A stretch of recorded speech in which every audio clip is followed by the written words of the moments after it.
ಹೀಗೆ ಮಕ್ಕಳು ಬಂದು ಶಾಲೆಯಲ್ಲಿ ಪಾಠ ಕಲಿತರೆ ಅವ್ರ ಭವಿಷ್ಯ ಚೆನ್ನಾಗಿರುತ್ತೆ. ಸರ್ಕಾರದ ಕಡ್ಡಾಯ ಶಿಕ್ಷಣ ನೀತಿ ಪ್ರಕಾರ 6ರಿಂದ 14 ವರ್ಷದ ಎಲ್ಲ ಮಕ್ಕಳು ಉಚಿತವಾಗಿ ಶಿಕ್ಷಣ ಪಡಿಬಹುದು. ನಮ್ಮ ಮಕ್ಕಳ ಭವಿಷ್ಯ ನಮ್ಮ ಕೈಯಲ್ಲಿದೆ. ಬನ್ನಿ ಮಕ್ಕಳನ್ನ ಶಾಲೆಗೆ ಸೇರಿಸೋಣ, ಅವ್ರ ಬದುಕನ್ನು ರೂಪಿಸೋಣ. ಶಿಕ್ಷಣವೇ ಶಕ್ತಿ ಅಲ್ವಾ?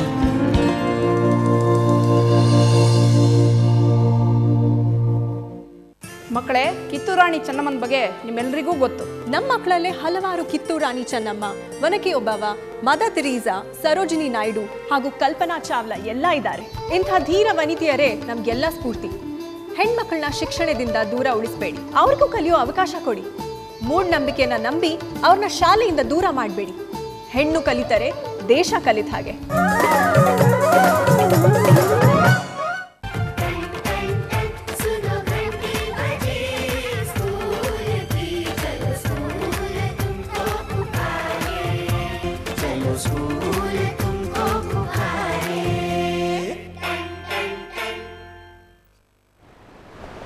ವೀಕ್ಷಕರೇ ನಮಸ್ಕಾರ. ಸಮುದಾಯ ಜಾಗೃತಿ ಕಾರ್ಯಕ್ರಮ ಸರ್ವ ಶಿಕ್ಷಣ ಅಭಿಯಾನ ಮತ್ತು ಸಾರ್ವಜನಿಕ ಶಿಕ್ಷಣ ಇಲಾಖೆ ಉಡುಪಿ ಜಿಲ್ಲೆ ಇವರ ಜಂಟಿ ಆಶ್ರಯದಲ್ಲಿ ಕಳೆದ 6 ವಾರಗಳಿಂದ ನಾವು ತಮ್ಮ ಜೊತೆಗೆ ಚರ್ಚೆಯನ್ನು ನಡೆಸ್ತಾ ಇದ್ದೇವೆ. ಶಾಲೆಯಲ್ಲಿ ಶಿಕ್ಷಣ ಮತ್ತು ಶಿಕ್ಷಣಕ್ಕಾಗಿ ತರಬೇತಿ ಮತ್ತು ಆ ತರಬೇತಿಯ ಮೂಲಕ ಗುಣಮಟ್ಟದ ಹೆಚ್ಚಳ ಈ ಕುರಿತಂತಹ ಚರ್ಚೆನ ಈ ದಿವಸದ ಈ ಒಂದು ಅಧಿವೇಶನದಲ್ಲಿ ನಡೆಸ್ತಾ ಇದ್ದೇವೆ. ತಮ್ಮೆಲ್ಲರನ್ನು ನಾವು ಹೃತ್ಪೂರ್ವಕವಾಗಿ ಸ್ವಾಗತಿಸುತ್ತಾ ಈ ದಿವಸದ ಈ ಚರ್ಚೆನಲ್ಲಿ ನಮ್ಮ ಜೊತೆ ಪಾಲ್ಗೊಳ್ತಾ ಇದ್ದಾರೆ ನಮ್ಮ ಉಡುಪಿ ಡಯಟ್ನ ಪ್ರಾಂಶುಪಾಲರಾದಂಥ ಶ್ರೀಯುತ ಶೇಖರ್ ಇವರು. ಅವರಿಗೆ ನಾನು ಹೃತ್ಪೂರ್ವಕವಾದಂಥ ಸ್ವಾಗತವನ್ನು ಬಯಸ್ತಾ ಇದ್ದೇನೆ. ನಮಸ್ಕಾರ ಸರ್.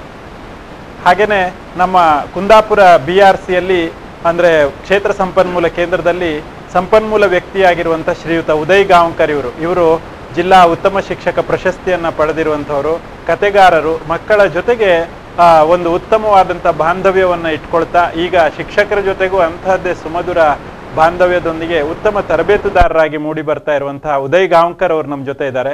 ಅವರಿಗೂ ನಾನು ಹೃತ್ಪೂರ್ವಕವಾದಂಥ ಸ್ವಾಗತವನ್ನು ಬಯಸ್ತಾ ಇದ್ದೇನೆ. ಈ ದಿವಸದ ಚರ್ಚೆನಲ್ಲಿ ನಾವು ಶಿಕ್ಷಣ ಮತ್ತು ಅದಕ್ಕಾಗಿ ಬೇಕಾದಂಥ ತರಬೇತಿ ಇವೆರಡರ ಮೂಲಕ ನಾವು ಗುಣಮಟ್ಟವನ್ನು ಹೇಗೆ ಕಾಯ್ದುಕೊಳ್ಬಹುದು ಈ ಕುರಿತು ಚರ್ಚೆಯನ್ನು ಮಾಡ್ತೇವೆ.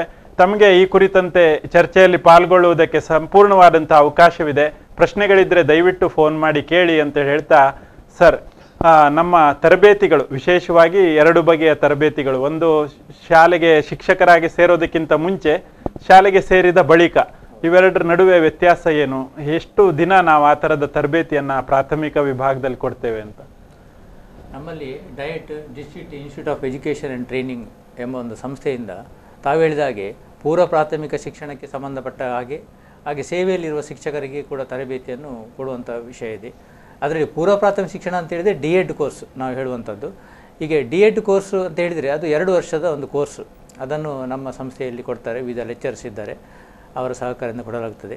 ಆದರೆ ಇತ್ತೀಚೆಗೆ ಮಾತ್ರ ಮಕ್ಕಳು ಸ್ವಲ್ಪ ಕಡಿಮೆ ಆಗಿದ್ದಾರೆ.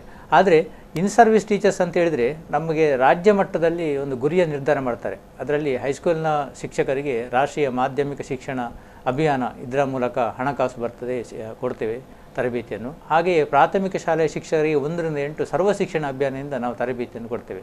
ಅಂದರೆ ಈ ವರ್ಷ ನಾವು ಹೇಳೋದಾದರೆ ನಾವು SSC ಅಂದರೆ ಸರ್ವ ಶಿಕ್ಷಣ ಅಭಿಯಾನದಲ್ಲಿ 7 ದಿನಗಳ ತರಬೇತಿಯನ್ನು ಕೊಡುವಂಥ ಎಲ್ಲ ಕ್ರಿಯಾ ಯೋಜನೆ ಮಾಡಿ ಅದನ್ನು ಕಾರ್ಯಗತಗೊಳಿಸಿದ್ದೇವೆ. ಹಾಗೆ ರಾಷ್ಟ್ರೀಯ ಮಾಧ್ಯಮಿಕ ಶಿಕ್ಷಣದಲ್ಲಿ ಕೂಡ ನಮಗೆ ಬೇರೆ ಬೇರೆ ಸಬ್ಜೆಕ್ಟಿಗೆ ಗುರಿಗಳನ್ನು ಕೊಟ್ಟಿದ್ದಾರೆ. ಆ ಗುರಿಯನ್ನು ಕೊಡುವಂಥ ತರಬೇತಿಗಳನ್ನು ಏರ್ಪಡಿಸಿದ್ದೇವೆ. ಅಂದರೆ ಪೂರ್ವ ಪ್ರಾಥಮಿಕ ಅಂದರೆ ಅವರಿಗೆ ಶಿಕ್ಷಕ ವೃತ್ತಿಗೆ ಬೇಕಾಗುವಂಥ ಬುನಾದಿ ತರಬೇತಿಯನ್ನು ಅದನ್ನೆಲ್ಲ ಕೊಡ್ತೇವೆ. ನಂತರ ಇಂಟರ್ನ್ಶಿಪ್ಪಲ್ಲಿ ಅವರು ಬೇಕಾದ ಪ್ರಾಕ್ಟಿಕಲ್ ನಾಲೆಜನ್ನು ಪಡ್ಕೊಳ್ತಾರೆ. ಆನಂತರ ಸೇವೆಯಲ್ಲಿರುವಾಗ ಅವ್ರಿಗೆ ಏನಂತ ಹೇಳಿದರೆ, ಆರಂಭದಲ್ಲಿ ಅವರು ಯಾವಾಗ ಒಂದು D.Ed ಕಲ್ತಿರ್ತಾರೋ ಆ ವಿಚಾರಗಳು ಕ್ರಮೇಣ ವರ್ಷ ಅದು ಪರಿಷ್ಕರಣೆ ಆಗದಿದ್ದರೆ ಅವರ ಮನಸ್ಸಿಂದ ದೂರ ಹೋಗ್ಬೋದು, ಅಥವಾ ಒಂದು ಕಲಿಕೆಯ ಸಾಮರ್ಥ್ಯ ಅವರಲ್ಲಿ ಕಡಿಮೆ ಆಗ್ತಾ ಬರ್ಬೋದು. ಅದಕ್ಕಾಗಿ ಆಯಾ ಕಾಲಕ್ಕೆ ಬೇಡಿಕೆಯ ತಕ್ಕಂತೆ ಅನುಗುಣವಾಗಿ ಸಂಪನ್ಮೂಲ ವ್ಯಕ್ತಿಗಳನ್ನು ತಯಾರು ಮಾಡಿ ಅವರನ್ನು ಪರಿಪಕ್ವ ಮಾಡೋದಕ್ಕೆ ತರಬೇತಿಯನ್ನು ಕೊಡ್ತಾರೆ. ಅದು ಇನ್ ಸರ್ವಿಸ್ ಟೀಚರ್ಸಿನ ಒಂದು ವಿಶೇಷ ಗುಣ ಆಗಿದೆ. ಸೊ ಈ ಶಾಲೆಯ ಶಿಕ್ಷಣದ ಗುಣಮಟ್ಟ ಅಂತ ಹೇಳಿದಾಗ ಅದೊಂದು ಕೈಗೆ ಸಿಗುವಂಥದ್ದಲ್ಲ. ಈಗ ಇವನಿಗೆ ಇಷ್ಟು % ಇವನಿಗಿದು ಅಂತ ಹೇಳ್ಬೋದು. ಆದರೆ ನಮ್ಮ ಶಾಲೆಯ ಎಲ್ಲ ಮಕ್ಕಳ ಒಟ್ಟು ಗುಣಮಟ್ಟವನ್ನು ನಿರ್ಧರಿಸುವುದಕ್ಕೆ ಏನಾದರೂ ಸಾಧ್ಯತೆಗಳಿದೆಯಾ ಉದಯ್ ಗಾಂವ್ಕರ್ ಅವರು? ಗುಣಮಟ್ಟ ಅಂತ ಹೇಳೋದು ಈ ಸರಕುಗಳಿಗೆ ಸಂಬಂಧಪಟ್ಟ ಹಾಗೆ ಗುಣಮಟ್ಟನ ಅಳತೆ ಮಾಡೋದಕ್ಕೂ ಸೇವೆಗೆ ಸಂಬಂಧಪಟ್ಟ ಹಾಗೆ ಗುಣಮಟ್ಟನ ಅಳತೆ ಮಾಡೋದಕ್ಕೂ ಬಹಳ ವ್ಯತ್ಯಾಸ ಇದೆ. ಸರಕುಗಳಲ್ಲಿ ಅದೇ ಮಾನದಂಡಗಳು ಬಹಳ ನಿಖರವಾಗಿರ್ತವೆ. ಆದರೆ ಸೇವೆಗೆ ಸಂಬಂಧಪಟ್ಟ ಹೇಳೋದಾದರೆ ಆ ಗುಣಮಟ್ಟ ಅಂತ ಹೇಳೋದು ಬೇರೆ ಬೇರೆ ಕಾರಣಕ್ಕಾಗಿ ಬಿಸಿಲು ಕುದುರೆ ಥರ ಮುಂದಕ್ಕೆ ಹೋಗ್ತಾನೆ ಇರ್ತಿದೆ. ಯಾಕಂತ ಹೇಳಿದ್ರೆ ನಾವು ಗುಣಮಟ್ಟದ ಹತ್ತಿರ ಹೋದಾಗಲೂ ಆ ಗುರಿ ಮತ್ತಷ್ಟು ಮುಂದಕ್ಕೆ ತಲುಪ್ತಾ ಹೋಗ್ತಿದೆ. ಅದು ಒಂದು. ಹಾಗೆ ನಮ್ಮ ಈ ವ್ಯವಸ್ಥೆಯಲ್ಲಿ ಸಂಬಂಧಪಟ್ಟ ಹಾಗೆ ಗುಣಮಟ್ಟ ಅಂತ ಹೇಳೋದಾದರೆ, ಗುಣಮಟ್ಟ ಅಂತ ಹೇಳೋದು ನಮ್ಮ ಸಂವಿಧಾನದ ಆಶಯಗಳಿಗೆ ತಕ್ಕ ಹಾಗೆ ನಾವು ಹೋಗ್ತಿದ್ದೇವೆ ಅನ್ನೋದನ್ನು ಮರುನಿರೂಪಿಸ್ತಾ ನಾವು ಆ ಗುಣಮಟ್ಟದ ಕಲ್ಪನೆ ಹೋಗಬೇಕಾಗ್ತದೆ. ಒಂದು ಊರಿನ ಶಾಲೆಯಲ್ಲಿ ಒಂದು 10 ವಿದ್ಯಾರ್ಥಿಗಳು ಆ ಶಾಲೆಗೆ ಬರದೇ ಇದ್ದರೆ ಆ ಶಾಲೆಯ ಗುಣಮಟ್ಟ ಯಾವ ಪ್ರಯತ್ನದಿಂದಲೂ ಅದನ್ನು ಸುಧಾರಿಸಲಿಕ್ಕೆ ಸಾಧ್ಯ ಇಲ್ಲ. ಅವರನ್ನು ಒಳಗೊಳ್ಳುವ ಹಾಗೆ ಇಲ್ಲಿ ಏನು ಪ್ರಯತ್ನ ಆಗಿದೆ ಅನ್ನೋದ್ರ ಮೇಲೆ ಗುಣಮಟ್ಟವನ್ನು ಅಳತೆ ಮಾಡಬೇಕಾಗ್ತದೆ. ಆ ನಿಟ್ಟನ್ನು ಹೇಳ್ಬೋದು. ಕರೆಕ್ಟ್. ಒಂದು ಎಲ್ಲ ಮಕ್ಕಳು ಶಾಲೆಗೆ ಬರುವಂತೆ ಆಗೋದು, ಬಂದ ಎಲ್ಲ ಮಕ್ಕಳು ಶಾಲೆಯ ಅಲ್ಲಿ ಚಟುವಟಿಕೆಗಳಲ್ಲಿ ಪಾಲ್ಗೊಳ್ಳುವುದು ಮತ್ತು ಅವರು ಒಂದು ಉತ್ತಮವಾದಂತಹ ಗುಣಮಟ್ಟದ ಶಿಕ್ಷಣವನ್ನು ಪಡೆಯುವುದು. ಇದರಲ್ಲಿ ಮುಂಚೆ ನಾವು ಹೇಳ್ತಾ ಇದ್ವಿ 3 Rs ಅಂತೇಳಿ, ರೀಡಿಂಗ್, ರೈಟಿಂಗ್ ಆ್ಯಂಡ್ ಅರ್ಥಮೆಟಿಕ್ ಅಂತ. ಬಟ್ ಇತ್ತೀಚಿನ ಸರ್ ರಿಪೋರ್ಟನ್ನು ನೋಡಿದಾಗ 5ನೇ ಕ್ಲಾಸಿನ ಟೆಕ್ಸ್ಟ್ ಬುಕ್ಕನ್ನು 1ನೇ ಕ್ಲಾಸಿನ ಟೆಕ್ಸ್ಟ್ ಬುಕ್ಕನ್ನು 5ನೇ ಕ್ಲಾಸಿನ ಮಗು ಓದಕ್ಕೆ ಬರ್ತಾ ಇಲ್ಲ, ಈ ಥರ ಗುಣಮಟ್ಟದಲ್ಲಿ ಕೊರತೆ ಇದೆ ಅಂತ ಹೇಳಿ ಒಂದು ಹೇಳಿಕೆಯನ್ನು ಜನರಲ್ ಆಗಿ ಹೇಳ್ತಾರೆ. ಇದು ನಮ್ಮ ಶಾಲೆಗಳಲ್ಲಿ ಎಷ್ಟು ನಿಜ, ಹೇಗೆ ಅದನ್ನು ಸರಿಪಡಿಸ್ಬೋದು ಅಂತ? ತುಂಬ ನಿಜ. ಈ ಜ್ಞಾನದ ಗಳಿಸಿಕೊಳ್ಳುವಿಕೆ ಮೂಲತಃ ನಮ್ಮ ಮಾತು ಮತ್ತು ಬರವಣಿಗೆ ಇವುಗಳ ಮೂಲಕವೇ ನಡೀತಾ ಹೋಗ್ತಿದೆ. ಅನುಭವಗಳು ಎಷ್ಟೇ ಇದ್ದರೂ ಕೂಡ ನಾವು ಅದನ್ನು ಅಭಿವ್ಯಕ್ತಿಗೊಳಿಸ್ಕೊಳ್ತಾ ಹೋದ ಹಾಗೆ ಜ್ಞಾನ ನಿಖರವಾಗ್ತಾ ಸ್ಪಷ್ಟವಾಗ್ತಾ ಹೋಗ್ತಿದೆ. ಆದ್ದರಿಂದ ಬರವಣಿಗೆ, ಓದು, ಗಣಿತ ಇವುಗಳು ಬಹಳ ಮುಖ್ಯವಾಗ್ತಾ ಹೋಗ್ತಿದೆ. ಇದೊಂದೇ ಕಾರಣಕ್ಕಾಗಿ ನಮ್ಮ ಜ್ಞಾನದ ಅಳತೆಗೋಲು ನಾವೇನು ಅಳತೆ ಮಾಡ್ತೇವೋ ಅದು ಕೆಳಗೆ ಇಳಿತಾನೆ ಇದೆ. ತುಂಬ ತಿಳುವಳಿಕೆ ಇದ್ದ ವಿದ್ಯಾರ್ಥಿಗಳು ಕೂಡ ಬರವಣಿಗೆಗೆ ಸಂಬಂಧಪಟ್ಟ ಹಾಗೆ ತಮ್ಮ ಉತ್ತರ ಪತ್ರಿಕೆಗಳಲ್ಲಿ ಬರದೇ ಹೋದರೆ ಅವರ ಜ್ಞಾನದ ಮಟ್ಟವನ್ನು ನಾವು ಕಡಿಮೆ ಅಂತ ನಮ್ಮ ಪರೀಕ್ಷೆಗಳು ಮಾನಕ್ಕೊಳಪಡಿಸ್ತವೆ. ಅದರಿಂದ ಇವು ಬಹಳ ಮುಖ್ಯ. ಬರವಣಿಗೆ ಮತ್ತು ಅಂಕಗಣಿತ ಬಹಳ ಮುಖ್ಯ. ಒಂದು ಶಾಲೆಯಲ್ಲಿ ಶಿಕ್ಷಕರ ಮೂಲಕ ಮಕ್ಕಳಿಗೆ ಶಿಕ್ಷಣವನ್ನು ಕೊಡುವಂಥದ್ದು, ಅದರ ನಂತರ ಅದರ ಒಂದು ಅನುಪಾಲನೆಗಾಗಿ ನಮ್ಮ BRP, CRP ಅಂದರೆ ಕ್ಷೇತ್ರ ಸಂಪನ್ಮೂಲ ವ್ಯಕ್ತಿಗಳು ಮತ್ತು ಸಮೂಹ ಸಂಪನ್ಮೂಲ ವ್ಯಕ್ತಿಗಳು ಏನು ಕೆಲಸ ಮಾಡ್ತಾ ಇದ್ದಾರೆ, ಅವರ ಕಾರ್ಯಚಟುವಟಿಕೆಗಳು ಹೇಗಿರುತ್ತೆ, ಅವರು ಗುಣಮಟ್ಟಕ್ಕೆ ಯಾವ ರೀತಿ ಪೂರಕವಾಗಿ ಸ್ಪಂದಿಸಬಹುದು ಅಂತ? ಈಗ ನಾವು ಹೇಳಿದಾಗೆ ತರಬೇತಿಯನ್ನು ಕೊಡುವಂಥದ್ದು ಒಂದು ವಿಚಾರ. ತರಬೇತಿಯನ್ನು ಬಹಳ ಉತ್ಕೃಷ್ಟ ರೀತಿಯಲ್ಲಿ ತರಬೇತಿಯನ್ನು ಪಡೆದಂತಹ ಸಂಪನ್ನ ವ್ಯಕ್ತಿಗಳು ಬಂದು ಸುವ್ಯವಸ್ಥಿತವಾಗಿ ಕೊಡ್ತಾರೆ. ಆದರೆ ತರಬೇತಿ ಪಡೆದ ನಂತರ ಶಿಕ್ಷಕರು ತರಗತಿಗಳಿಗೆ ಹೋದಾಗ ಅದನ್ನು ಪಾಲನೆ ಮಾಡ್ತಾರಾ, ಅನುಪಾಲನೆ ಮಾಡ್ತಾರಾ, ಅದರ ಪ್ರಯೋಜನ ವಿದ್ಯಾರ್ಥಿಗಳಿಗೆ ತಲುಪ್ತದ, ಅದನ್ನು ಕೂಡ ವೀಕ್ಷಣೆ ಮಾಡೋದು ಭಾಳ ಮುಖ್ಯವಾಗ್ತದೆ. ಅದಕ್ಕಾಗಿ ಈಗ ತರಬೇತಿಯಲ್ಲಿ ಈಗ ಯಾರು ಸೂಪರ್ವೈಸಿಂಗ್ ಆಫೀಸರ್ಸ್ ಯಾರಿದ್ದಾರೋ ಅವರಿಗೆ ತರಗತಿ ಶಾಲೆಗೆ ವಿಸಿಟ್ ಹೋದಾಗ ಈಗ ಕಂಪಲ್ಸರಿ ಮಾಡಿದ್ದಾರೆ. ಏನಂತ ಹೇಳಿದರೆ ತರಗತಿಗೆ ಹೋಗಿ ಸಂದರ್ಶನ ಮಾಡಲೇಬೇಕು. ತರಗತಿಗೆ ಹೋದಾಗ ಒಂದು 40 ಅಥವಾ 45 ನಿಮಿಷ ಅವಧಿಯಲ್ಲಿ ಏನೇನು ನೋಡಬೇಕು ಅದಕ್ಕೆ ನಮ್ಮ ರಾಜ್ಯ ಮಟ್ಟದಲ್ಲೇ ಚರ್ಚೆ ಮಾಡಿ ಒಂದು ನಿಗದಿತ ಒಂದು ಮೌಲ್ಯಮಾಪನ ನಮೂನೆಯನ್ನು ಮಾಡಿದ್ದಾರೆ. ಆ ಮೌಲ್ಯಮಾಪನ ನಮೂನೆಯಲ್ಲಿ ಸುಮಾರು 4 ಭಾಗಗಳಿವೆ. ಅದರಲ್ಲಿ ಏನು ಎಲ್ಲ ಅಂಶಗಳು ಅಡಕವಾಗಿವೆ ಅಂತ ಹೇಳಿದರೆ, ಈಗ ಒಬ್ಬ ಅಧ್ಯಾಪಕರು ತರಗತಿಯಲ್ಲಿ ಪಾಠ ಮಾಡಬೇಕಾದ್ರೆ ಈಗ ನಮ್ಮ NCF ರಾಷ್ಟ್ರೀಯ ಪಠ್ಯಕ್ರಮ ಚೌಕಟ್ಟು ಏನು ಹೇಳ್ತದೆ, ಆನಂತರ RTE ನಮ್ಮ ಕಡ್ಡಾಯ ಶಿಕ್ಷಣ ಕಾಯ್ದೆ ಏನು ಹೇಳ್ತದೆ, ಆನಂತರ ಮಕ್ಕಳಲ್ಲಿ ಹೇಗೆ ಭೇದವ ಮಾಡಬಾರ್ದು ಇತ್ಯಾದಿ ಎಲ್ಲ ಅಂಶಗಳನ್ನು ಒಳಗಿಟ್ಟುಕೊಂಡು ಅಂಥ ಒಂದು ಮೌಲ್ಯಮಾಪನ ನಮೂನೆಯನ್ನು ಮಾಡಿದ್ದಾರೆ. ಅದಕ್ಕೆ ದರ್ಜಾ ಮಾಪನ ಸ್ಕೇಲ್ ಮಾರ್ಕ್ ಕೊಡಲಿಕ್ಕಿದೆ. ಇವರೆಲ್ಲ ಇಡೀ ಲೆಸನ್ ನೋಡಿ ಆ ಪ್ರಕಾರ ಮಾರ್ಕ್ ಕೊಟ್ಟಾಗ ನಿಜವಾಗಿ ಆ ಶಿಕ್ಷಕರು ಎಷ್ಟು ಒಂದು ಒಳ್ಳೆಯ ರೀತಿಯಲ್ಲಿ ಪಾಠ ಮಾಡಿದ್ದಾರೆ ಅಥವಾ ಎಲ್ಲಿ ಕೊರತೆ ಕಂಡು ಬಂದಿದೆ ಅದೆಲ್ಲ ನಮಗೆ ಬರ್ತದೆ. ಆನಂತರ ಯಾವ ಫೀಲ್ಡಲ್ಲಿ ಕೊರತೆ ಇದೆ ಅಂತ ಅದನ್ನು ಪರಿಶೀಲನೆ ಮಾಡಿ ಅಧ್ಯಾಪಕರನ್ನು ತರಗತಿಯಲ್ಲಿ ಹೇಳುವಂತಲ್ಲ, ಅವರು ಹೊರಗೆ ಬಂದ ನಂತರ ಅವರ ಹತ್ರ ಒಂದು ಮುಕ್ತ ವಾತಾವರಣದಲ್ಲಿ ಫ್ರೆಂಡ್ಲಿಯಾಗಿ ಹೇಳಬೇಕು, ನೋಡಿ ನಿಮ್ಮ ಲೆಸನ್ನಲ್ಲಿ ಪಾಠದಲ್ಲಿ ಈ ರೀತಿಯ ಸ್ವಲ್ಪ ನ್ಯೂನತೆಗಳು ಕಂಡು ಬಂದಿದೆ, ಅದನ್ನು ರಚನಾತ್ಮಕವಾಗಿ ಹೇಗೆ ವೃದ್ಧಿಪಡಿಸ್ಬೋದು ಅಂತ ಅವರು ಹೇಳಲಿಕ್ಕೆ ಸಾಮರ್ಥ್ಯ ಪಡೆದಿರ್ತಾರೆ. ಮತ್ತು ಪ್ರತಿಯೊಂದು ತರಬೇತಿಯಲ್ಲಿ ಒಂದು ಆಶಯ ಇರ್ತದೆ. ಈಗ ಉದಾಹರಣೆಗೆ ನಾವು ಇಂಗ್ಲೀಷ್ ತರಬೇತಿ, ಬ್ರಿಟಿಷ್ ಕೌನ್ಸಿಲ್ ಇಂಗ್ಲೀಷ್ ತರಬೇತಿಯನ್ನು ಕೊಟ್ಟರೆ ಮಕ್ಕಳಲ್ಲಿ ಇಂಗ್ಲೀಷ್ ಕೌಶಲ್ಯನ ವೃದ್ಧಿ ಮಾಡುವಂತೆ ಏನು ಮಾಡಬೇಕು ಶಿಕ್ಷಕರು ಅದಕ್ಕೆಲ್ಲ ಮಾಹಿತಿಗಳನ್ನು ಕೊಟ್ಟಿರ್ತಾರೆ. ಅವರು ಹೆಚ್ಚಿನ ಏನಾಗ್ತದೆ ಅಂತೇಳಿ ತರಬೇತಿ ಒಳ್ಳೆ ರೀತಿ ನಡೀತದೆ, ಭಾಗವಹಿಸ್ತಾರೆ, ಒಳ್ಳೆಯದಾಗಿದೆ ಅಂತ ಹೇಳ್ತಾರೆ. ಆದರೆ ಕ್ಲಾಸಿಗೆ ಹೋದ ನಂತರ ಆ ಫೀಲ್ಡಿಂದ ಅವರು ಅದನ್ನು ಸ್ವಲ್ಪ ಮರೆತು ಬೀಳಲಿಕ್ಕೆ ಆರಂಭಿಸ್ತಾರೆ. ನಿಜವಾಗಿ ಟ್ರೈನಿಂಗ್ ಅಂತ ಹೇಳಿದರೆ ಒಂದು ದಾರಿಯನ್ನು ತೋರಿಸುವಂಥದ್ದು, ಒಂದು ದೀಪವನ್ನು ತೋರಿಸೋದು. ಆನಂತರ ಆ ದಾರಿಯಲ್ಲಿ ಮುಂದೆ ಸಾಗುವುದು ಆ ಶಿಕ್ಷಕರ ಕೆಲಸ.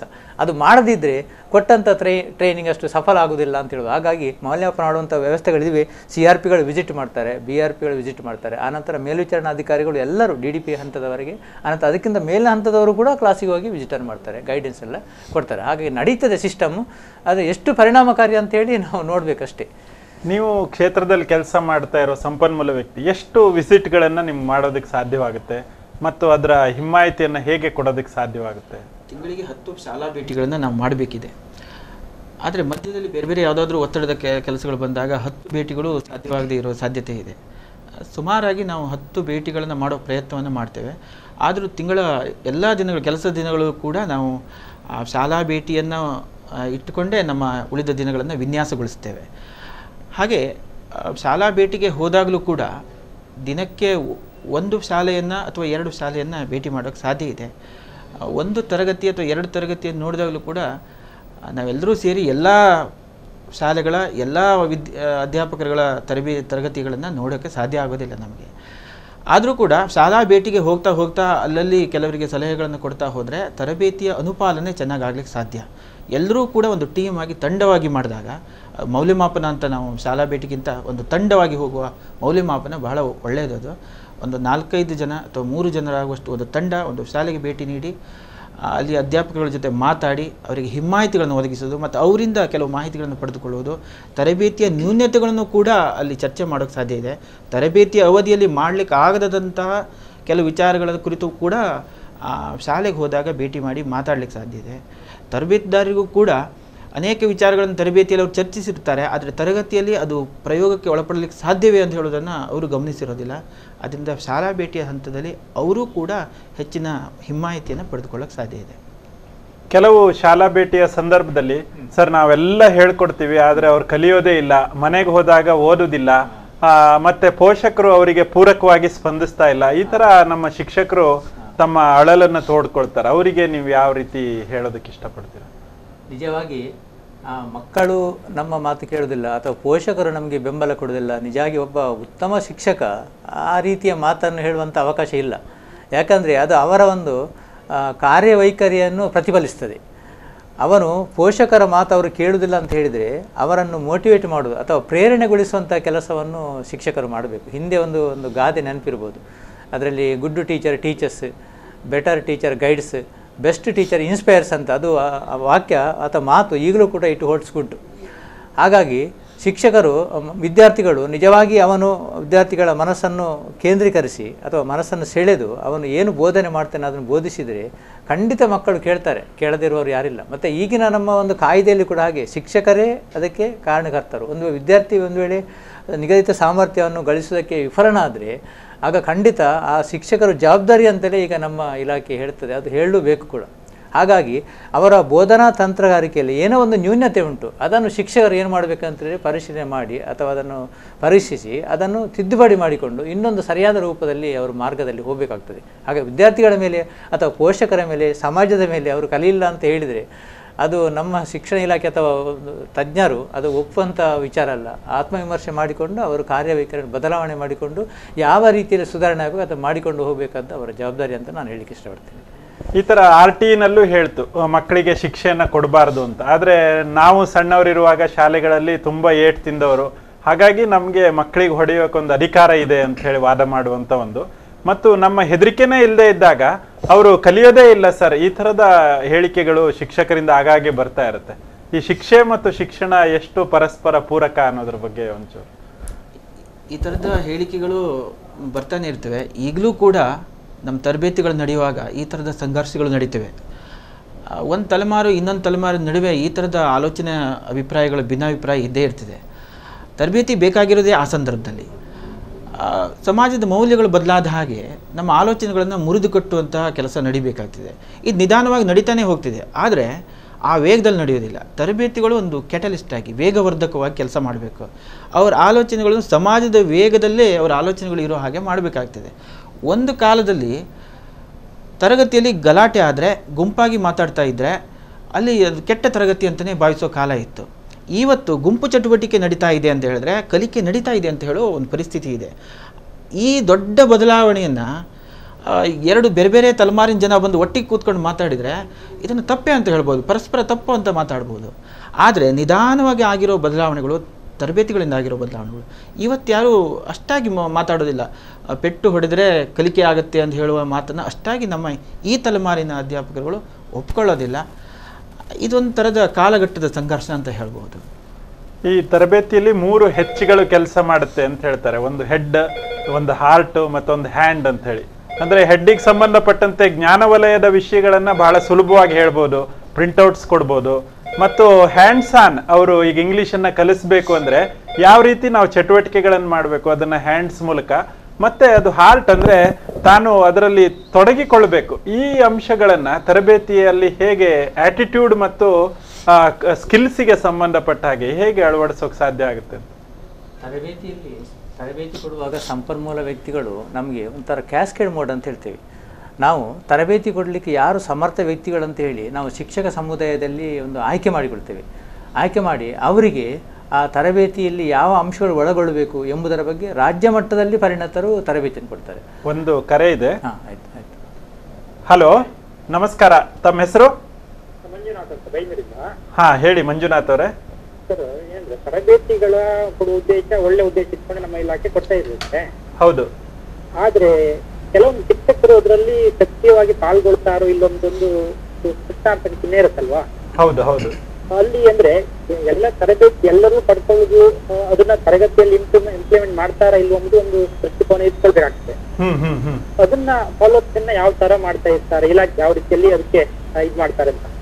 ಹಾ, ಈ ಪ್ರಶ್ನೆಗೆ ನಮ್ಮ ಡಯಟ್ ಪ್ರಾಂಶುಪಾಲರು ಉತ್ತರ ಕೊಡ್ತಾರೆ. ಕರೆ ಮಾಡಿದ್ದಕ್ಕಾಗಿ ವಂದನೆಗಳು. ಈ ತರ ಅನುಪಾಲನೆ ನಿಜವಾಗಲೂ ಹೇಗಾಗುತ್ತೆ ಅನ್ನೋದ್ರ ಬಗ್ಗೆ. ಅನುಪಾಲನೆ, ಅವರ ಪ್ರಶ್ನೆ ಸರಿಯಾಗಿದೆ. ಅದು ತರಬೇತಿ, ಭಾಳಷ್ಟು ತರಬೇತಿ, ಪ್ರತಿ ವರ್ಷವೂ ತರಬೇತಿ ಅಂತೇಳಿ ತುಂಬ ತರಬೇತಿಯನ್ನು ಕೊಡ್ತಾರೆ. ಸಾಮಾನ್ಯವಾಗಿ ಸಮಾಜದಲ್ಲಿ ಶಿಕ್ಷಕರಿಗೆ ಅಂತಲ್ಲ, ಉಳಿದವರಿಗೂ ಕೂಡ, ಪೋಷಕರಾಗಲಿ STMC ಅವರಿಗಾಗಲಿ ಒಂದು ರೀತಿಯಲ್ಲಿ ಕೆಲವು ಸಲ ಭಾವನೆ ಬರುತ್ತಿದೆ, ತರಬೇತಿ ಕೊಡ್ತಾರೆ, ತರಬೇತಿ ಹೆಚ್ಚಾಯಿತು, ಏನು ಸಾಧನೆ ಆಗಿದೆ ಅಂತೇಳಿ. ಆದರೆ ಈಗಾಗಲೇ ನಮ್ಮ ಗಾಂವ್ಕರ್ ಹೇಳಿದಾಗೆ ಅದನ್ನು ಅಳೆಯುವಂಥ ಮಾಪಕ ಎಷ್ಟು ಪರಿಣಾಮಕಾರಿ ಅಂತ ಹೇಳಲಿಕ್ಕೆ ಸ್ಪಷ್ಟವಾಗಿ ಯಾವುದು ಕೂಡ ಆಗುವುದಿಲ್ಲ. ಆದರೂ ಆ ತರಬೇತಿಯನ್ನು ಪಡ್ಕೊಂಡ ನಂತರ ಶಿಕ್ಷಕರಲ್ಲಿ ತಾವು ಈ ಹಿಂದೆ ಯಾವ ಮಾದರಿಯಲ್ಲಿ ಒಂದು ಬೋಧನೆ ಮಾಡ್ತಿದ್ರು, ತರಬೇತಿ ಪಡೆದ ನಂತರ ಏನು ಬದಲಾವಣೆ ಮಾಡಬೇಕಂತ ಹೇಳಿ ಅವರಲ್ಲಿ ಒಂದು ಭಾವನೆ ಬರ್ತದೆ, ಒಂದು ಸಾಮರ್ಥ್ಯ ಬರ್ತದೆ. ಈಗ ತರಬೇತಿ ಅಂತ್ಯದಲ್ಲಿ ಕೂಡ ಒಂದು ಕೇಳುವಾಗ ಅಥವಾ ನಾವೊಂದು ಮೌಲ್ಯಮಾಪನ ಮಾಡುವಾಗ ಅವರು ಹೇಳ್ತಾರೆ, ಇದಕ್ಕಿಂತ ಮೊದಲು ನನ್ನದು ಈ ರೀತಿಯ ಒಂದು ಯೋಜನೆ ಇತ್ತು ಅಥವಾ ಒಂದು ಕಲ್ಪನೆ ಇತ್ತು, ಆ ನಂತರ ತರಬೇತಿ ಪಡೆದ ನಂತರ ನಾನು ಮುಂದಿನ ತರಗತಿ ಅವಧಿಗಳಲ್ಲಿ ನಾನು ಈ ರೀತಿ ಒಂದು ಕಾರ್ಯ ಅನುಷ್ಠಾನ ಮಾಡ್ತೇನೆ ನಮ್ಮ ಬೋಧನೆಯನ್ನು ಎಂಬುದಾಗಿ ಅವರು ಹೇಳ್ತಾರೆ. ನಿಜವಾಗಿ ಅದನ್ನು ಅಳವಡಿಸಿದರೆ ಆಗ ಬದಲಾವಣೆ ಮಕ್ಕಳಿಗೂ ಕಾಣ್ತದೆ, ಆ ಶಾಲೆಯಲ್ಲಿ ಕಾಣ್ತದೆ, ಎಲ್ಲ ಒಂದು ಸಮುದಾಯದಲ್ಲಿ ಕಾಣ್ತದೆ. ಆದರೆ ಎಲ್ಲ ತರಗತಿಗಳಲ್ಲಿ ಎಲ್ಲ ಶಿಕ್ಷಕರು ತರಬೇತಿ ಪಡೆದವರು ಹೋಗಿ ಅನುಪಾಲನೆ ಆಗಿದೆ ಇಲ್ವ ಅಂತ ಹೇಳುವಂಥದ್ದು ನಮ್ಮ ಈಗಿನ ವ್ಯವಸ್ಥೆಯಲ್ಲಿ ಅದನ್ನು ಫಾಲೋಅಪ್ ಮಾಡಲಿಕ್ಕೆ ಕಷ್ಟ ಆಗ್ತದೆ. ಆದರೆ ನಾವು ಎಲ್ಲಿಗೂ ಹೋಗ್ತೇವೆ ಅಲ್ಲಿ ಖಂಡಿತ ನಾವು ಅದನ್ನು ಫಾಲೋ ಮಾಡ್ತೇವೆ. ನಾವು ಅವರಿಗೆ ಗೈಡೆನ್ಸ್ ಕೊಡ್ತೇವೆ ಅಷ್ಟೇ. ತರಬೇತಿ ಅವರ ಬೋಧನಾವಧಿ ಮುಗಿದ ನಂತರ ಬಂದು ನೋಡಿ, ಇಂಗ್ಲೀಷ್ ತರಬೇತಿಯ ಅಥವಾ CCE ತರಬೇತಿಯ ಅದು ಹೀಗೆ ಹೇಳಿದಾರಲ್ವಾ, ಅದನ್ನು ನೀವು ಅದು ತರಗತಿಯಲ್ಲಿ ಇಂಪ್ಲಿಮೆಂಟ್ ಮಾಡಲಿಲ್ಲ, ಅದನ್ನು ಮುಂದೆ ಈ ರೀತಿ ಮಾಡ್ಬೋದು ಎಂಬ ಒಂದು ಸೂಚನೆ ನಾವು ಕೊಡ್ತೇವೆ. ಆದರೆ ಸಾಮಾನ್ಯವಾಗಿ ನಾವು ಗಮನಿಸಿದ ಹಾಗೆ ನಮ್ಮಲ್ಲಿ CRPಗಳು ತರಗತಿಗಳಿಗೆ ಹೋಗ್ತಾರೆ, ಆದರೆ ಅವರು ಎಲ್ಲ ಈ ವಿಚಾರಗಳನ್ನು ಮನಸ್ಸಲ್ಲಿ ಇಟ್ಟುಕೊಂಡು ಅನುಪಾಲನೆ ಮಾಡ್ತಾರೆ ಅಂತ ಹೇಳಲಿಕ್ಕೆ ಬರೋದಿಲ್ಲ. ಏಕೆಂದರೆ CRPಗಳಿಗೆ ತರಬೇತಿಗಳನ್ನು ನಾವು ಏನು ಕೊಡ್ತೇವೋ ಅದು ಸಮಕ್ಷಮ ಎಲ್ಲ ಪೂರ್ಣವಾಗಿ ಗೊತ್ತಿರಲಿಕ್ಕಿಲ್ಲ. ಏಕೆಂದರೆ ಅವರು ಹಾಜರಿರುವುದಿಲ್ಲ, ಅವರು ಅಲ್ಲಲ್ಲಿ ಓದಿಕೊಂಡು ಹಾಗೆ ಮಾಡಿಕೊಂಡು ಸಾಮಾನ್ಯ ಜ್ಞಾನವನ್ನು ಗಳಿಸಿಕೊಂಡೆಲ್ಲ ಹೇಳ್ತಾರೆ. ಆದರೆ ಸಾಮಾನ್ಯ ಮಟ್ಟಿಗೆ ಕೆಲಸ ಮಾಡ್ತಾರೆ, ಆದರೆ ಅವರು ಹೇಳಿದಾಗ ಪೂರ್ಣ ಮಟ್ಟದಲ್ಲಿ ಅನುಪಾಲನೆ ಆಗಿದೆ ಅಂತ ಈಗ ಈ ಪರಿಸ್ಥಿತಿಯಲ್ಲಿ ಹೇಳಲಿಕ್ಕೆ ಆಗೋದಿಲ್ಲ. ಪ್ರಯತ್ನ ಆಗ್ತಾ ಉಂಟು, ಅದು ಮುಂದೆ ಸ್ವಲ್ಪ ಸುಧಾರಣೆಗೆ ಸಾಕಷ್ಟು ಅವಕಾಶ ಇದೆ, ಕಂಡು ಬರ್ತದೆ. ಎಷ್ಟು ಶೇಕಡ ತರಬೇತಿ ಪಡೆದಂಥ ಶಿಕ್ಷಕರು ಕ್ಲಾಸ್ ರೂಮಲ್ಲಿ ಅದನ್ನ ಟ್ರಾನ್ಸಾಕ್ಟ್ ಮಾಡೋದಕ್ಕೆ ಅಥವಾ ಅದನ್ನ ಇಂಪ್ಲಿಮೆಂಟ್ ಮಾಡೋದಕ್ಕೆ ಸಾಧ್ಯತೆಗಳಾಗುತ್ತೆ ಅಂತ ಒಂದು ಅಂದಾಜು ಪಟ್ಟಿಯಲ್ಲಿ? ಶೇಕಡಾವಾರು ಹೇಳೋದು ಕಷ್ಟ, ಆದರೆ ತರಬೇತಿಗಳಿಂದ ಬದಲಾವಣೆ ಆಗಿದೆ ಅಂತ ಹೇಳೋದು ಸ್ಪಷ್ಟ. ಒಂದು ಉದಾಹರಣೆ ಹೇಳೋದಾದರೆ, ನಾವು ಇತ್ತೀಚೆಗೆ 3 ಹಂತಗಳಲ್ಲಿ ಬ್ರಿಟಿಷ್ ಕೌನ್ಸಿಲ್ ಇಂಗ್ಲೀಷ್ ತರಬೇತಿಗಳನ್ನು, ವೃತ್ತಿಪರ ತರಬೇತಿಯನ್ನು ನಮ್ಮ ಸರ್ಕಾರಿ ಶಾಲೆಯ ಅಧ್ಯಾಪಕರುಗಳಿಗೆ ಕೊಟ್ಟಿದ್ದೇವೆ. ಇವತ್ತು ಆ ತರಬೇತಿಯ ಆಗಿರುವಂಥ ಪರಿಣಾಮಗಳನ್ನು ನಾವು ತರಗತಿ ಕೋಣೆಯಲ್ಲಿ ನೋಡೋಕ್ಕೆ ಸಾಧ್ಯ ಇದೆ. ತರಗತಿಯಲ್ಲಿ ನಮ್ಮ ಎಲ್ಲ ಶಾಲೆಗಳ ತರಗತಿಯಲ್ಲಿ ಅವರ ಮಕ್ಕಳ ಹ್ಯಾಂಡ್ ರೈಟಿಂಗಿಂದ ಹಿಡಿದು ಅವರ ಸಂವಹನಕ್ಕೆ ಸಂಬಂಧಪಟ್ಟ ಹಾಗೆ ತುಂಬ ವ್ಯತ್ಯಾಸಗಳನ್ನು ಕಳೆದ 4-5 ವರ್ಷಗಳಿಂದ ನೋಡೋಕ್ಕೆ ಸಾಧ್ಯ ಆಗಿದೆ. ಇದು ಆ ತರಬೇತಿಯಿಂದ ಆಗಿರೋ ಬದಲಾವಣೆಯನ್ನು ನಾವು ಸ್ಪಷ್ಟವಾಗಿ ಹೇಳಬೇಕು. ಅದರಿಂದ ಖಂಡಿತವಾಗಿಯೂ ತರಬೇತಿಯ ಬದಲಾವಣೆ ಅಂತ ಹೇಳೋದು ತರಬೇತಿಯ ಮಾರನೇ ದಿನವೇ ಅದು ಗೊತ್ತಾಗುತ್ತೆ ಅಂತ ಹೇಳೋಕ್ಕೆ ಸಾಧ್ಯ ಇಲ್ಲ. ಆದರೆ ಅದರ ನಿರಂತರವಾಗಿ ಆ ತರಬೇತಿಯ ಅನುಪಾಲನೆ ಜೊತೆಗೆ ಆ ತರಬೇತಿ ಮತ್ತೆ ತರಬೇತಿ ಸಿಗ್ತಾ ಹೋಗ್ತಾ ಇದ್ದಾಗೆ ಖಂಡಿತವಾಗಿಯೂ ಬದಲಾವಣೆ ಸಾಧ್ಯ. ಬದಲಾವಣೆ ಸ್ವಲ್ಪ ಸಮಯ ತೆಗೆದುಕೊಳ್ತಿದೆ. ಮೊದಲು ಆಗಬೇಕಾದ್ದು ಮನೋಭಾವದಲ್ಲಿ ಆಗಬೇಕಾದ ಬದಲಾವಣೆ ಆಗಿರೋದ್ರಿಂದ, ಆ ಮನೋಭಾವದ ಬದಲಾವಣೆಗೆ ಸಮಾಜದ ಒತ್ತಡ ಬೀಳಬೇಕಾಗಿರೋದ್ರಿಂದ ಸ್ವಲ್ಪ ಸಮಯ ಖಂಡಿತವಾಗಿಯೂ ತೆಗೆದುಕೊಳ್ತಿದೆ. ರಾತ್ರಿ ಬೆಳಗಾಗೋದ್ರೊಳಗೆ ಸ್ವಲ್ಪ ಕಷ್ಟ. ಈ ಥರದ ಚರ್ಚೆ ಅಂದರೆ ಬ್ರಿಟಿಷ್ ಕೌನ್ಸಿಲ್ ಮೂಲಕ ನಾವು ಇಂಗ್ಲೀಷನ್ನು ಹೇಳ್ಕೊಟ್ವಿ, ಆದರೂ ನಮ್ಮ ಪೋಷಕರಿಗೆ ಒಂದು ಇಂಗ್ಲಿಷ್ ಮೀಡಿಯಮ್ಮಲ್ಲಿ ಮಗು ಕಲಿಬೇಕು ಆ ಥರದ ಒಂದು ಆಶಯ. ಹಾಗಾಗಿ ಸಾಕಷ್ಟು ಅನುದಾನ ರಹಿತ ಶಾಲೆಗಳತ್ತ ಬಸ್ಗಳಲ್ಲಿ ಹೋಗ್ತಾ ಇರುವಂಥ ಮಕ್ಕಳು. ಈ ಕ್ಷಣಗಳಲ್ಲಿ ಮಾಧ್ಯಮ ಮತ್ತು ಶಿಕ್ಷಣ ಯಾವ ಬಗೆಯ ಪಾತ್ರವನ್ನು ವಹಿಸುತ್ತೆ ಅಂತ ಹೇಳ್ತೀರಾ? ಅದು ನೇರವಾಗಿ ಅದು ಮಾಧ್ಯಮದ ಪ್ರಭಾವ. ಮಕ್ಕಳು ಖಾಸಗಿ ಶಾಲೆಗಳಿಗೆ ಹೋಗೋದಕ್ಕೆ ಮಾಧ್ಯಮ ಒಂದೇ ಕಾರಣ ಅಂತಲೂ ನಾನು ಒಪ್ಕೊಳ್ಳೋಕ್ಕೆ ಸಾಧ್ಯ ಆಗೋದಿಲ್ಲ. ಯಾಕಂತ ಹೇಳಿದ್ರೆ ಇವತ್ತಿಗೂ ಕೂಡ ನೀವು ಹೆಸ್ಕತ್ತೂರು ಶಾಲೆಯನ್ನು ಕಳೆದ ಕೆಲವಾರು ವಾರಗಳ ಹಿಂದೆ ಪ್ರಸ್ತಾಪಿಸಿದ್ದೀರಿ. ಅಂಥ ಅನೇಕ ಶಾಲೆಗಳು ನಮ್ಮಲ್ಲಿವೆ. ಅವುಗಳಲ್ಲಿ ಆ ಊರಿನಿಂದ ಯಾವ ಮಕ್ಕಳು ಕೂಡ ಬೇರೆ ಸಮೀಪದ ಖಾಸಗಿ ಶಾಲೆಗಳಿಗೆ ಹೋಗ್ತಾ ಇಲ್ಲ. ನಮ್ಮ ಕುಂದಾಪುರದಲ್ಲಿ ಸೇವಾ ಸಂಗಮ ಅಂತ ಒಂದು ಶಾಲೆ ಇದೆ, ಕನ್ನಡ ಮಾಧ್ಯಮ ಶಾಲೆ ಇದೆ. ಅಲ್ಲಿ ಅಕ್ಕಪಕ್ಕದಲ್ಲಿ ಅದರ ಗೋಡೆಗೆ ತಗಲಿಕೊಂಡೇ ಆಂಗ್ಲ ಮಾಧ್ಯಮ ಶಾಲೆಗಳಿದ್ದಾವೆ. ಆದರೂ ಸಹ ಸೇವಾ ಸಂಗಮ ಕನ್ನಡ ಮಾಧ್ಯಮ ಶಾಲೆಯಲ್ಲಿ ಮಕ್ಕಳಿದ್ದಾರೆ. ಅಂಥ ಉದಾಹರಣೆಗಳನ್ನು ಗರ್ಲ್ಸ್ ಸ್ಕೂಲ್ ಕುಂದಾಪುರದಲ್ಲಿ ಅಥವಾ ಅಂಕಲಕಟ್ಟೆ ಶಾಲೆಯಲ್ಲಿ, ಯಡಾಡಿ ಮತ್ಯಾಡಿ ಶಾಲೆಯಲ್ಲಿ, ಇಲ್ಲೆಲ್ಲ ಅಕ್ಕಪಕ್ಕದ ಇಂಗ್ಲೀಷ್ ಮೀಡಿಯಂ ಇರೋ ಶಾಲೆಗಳ ಉದಾಹರಣೆಗಳನ್ನು ಕೊಡಬಹುದು. ಖಂಡಿತ ಅದೊಂದೇ ಕಾರಣ ಆಗಿರೋಕ್ಕೆ ಸಾಧ್ಯ ಇಲ್ಲ. ಸೊ ಈ ಥರ ಮಾಧ್ಯಮ ಒಂದು ನಾವು ನೋಡ್ಕೊಳ್ಳುವಾಗ ಕನ್ನಡ ಮಾಧ್ಯಮದತ್ತ ಹೆಚ್ಚಿನವರು ಒಲವು ತೋರಿಸ್ಬೇಕು, ನಮ್ಮ ಸರ್ಕಾರಿ ಶಾಲೆಗಳು ಉಳಿಬೇಕು ಅಂದ್ರೆ ಪ್ರಮುಖವಾಗಿ ಒಂದು ಕರೆ ಇದೆ. ಹಲೋ ಹಲೋ ಸರ್, ನಮಸ್ತೆ. ನಮಸ್ತೆ, ತಮ್ಮ ಹೆಸರು? ಸರ್ ನಾನು ಶಶಿಧರ್ ಗಾಂವ್ಕರ್ ಅಂತ ಬೈಂದೂರಿಂದ. ಹಾ ಹೇಳಿ ಶಶಿಧರ್ ಅವರೇ. ಸರ್ ಈಗ ಈ ತರಬೇತಿ ಅನ್ನೋದು ಬಹಳ ಮುಖ್ಯ. ಆದ್ರೆ ಹಾ ಸರ್ ಈಗ ಈ ತರಬೇತಿಗಳನ್ನ ಈ ರಜಾವಧಿಯಲ್ಲಿ ಕೊಡುವುದನ್ನು ಬಿಟ್ಟು ಈಗಾದ್ರೆ ಶಿಕ್ಷಕರಲ್ಲಿ ಎಲ್ಲಾ ಬೇರೆ ಬೇರೆ ಇಲಾಖೆಯ ಕಾರ್ಯಕ್ರಮಗಳು ಇರೋದ್ರಿಂದ ಸರ್ ಈಗ ಅದು ತರಗತಿಗೆ ತೊಂದರೆ ಆಯ್ತಂತ ಎಲ್ಲಾ ಶಿಕ್ಷಕರ ಅನಿಸಿಕೆ. ಹೌದು ಹೌದು. ಆದ್ರಿಂದ ದಯವಿಟ್ಟು ಈ ತರಬೇತಿಯನ್ನ ರಜಾ ದಿನಗಳಲ್ಲಿ ಮಾಡಿದ್ರೆ ಎಲ್ಲಾ ಮಕ್ಕಳಿಗೂ ಅನುಕೂಲ, ಶಿಕ್ಷಕರಿಗೂ ಅನುಕೂಲ ಅಂತ ಅಲ್ಲ ಸರ್? ಖಂಡಿತ ತಮ್ಮ ಅಮೂಲ್ಯವಾದಂತ ಸಲಹೆ. ಅದ್ರ ಬಗ್ಗೆ ಡಯಟ್ ಪ್ರಾಂಶುಪಾಲರು ಪ್ರತಿಕ್ರಿಯೆ ಕೊಡ್ತಾರೆ. ಕರೆಗಾಗಿ ಧನ್ಯವಾದಗಳು ಶಶಿಧರ್.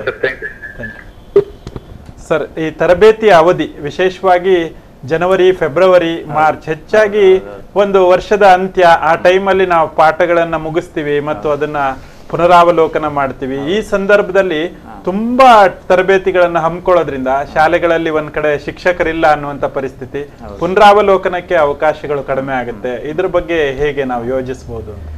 ಅವರ ಅನಿಸಿಕೆ ನಾನು ಗೌರವ ಕೊಡ್ತೇನೆ. ಸರಿ, ಈಗ ತರಬೇತಿಯನ್ನು ನಡೆಸುವಾಗ ಆರಂಭದಲ್ಲಿ ಈಗ ನಾನು ಕೂಡ ಸುಮಾರು ಒಂದು 10-11 ವರ್ಷ BU ಆಗಿ ತರಬೇತಿಯ ಒಂದು ಮೇಲ್ವಿಚಾರಣೆ ಎಲ್ಲ ಮಾಡ್ತಿದ್ದೆ. ಆವಾಗ ರಜೆಯಲ್ಲಿಯೇ ತರಬೇತಿ ಆಗ್ತಿತ್ತು.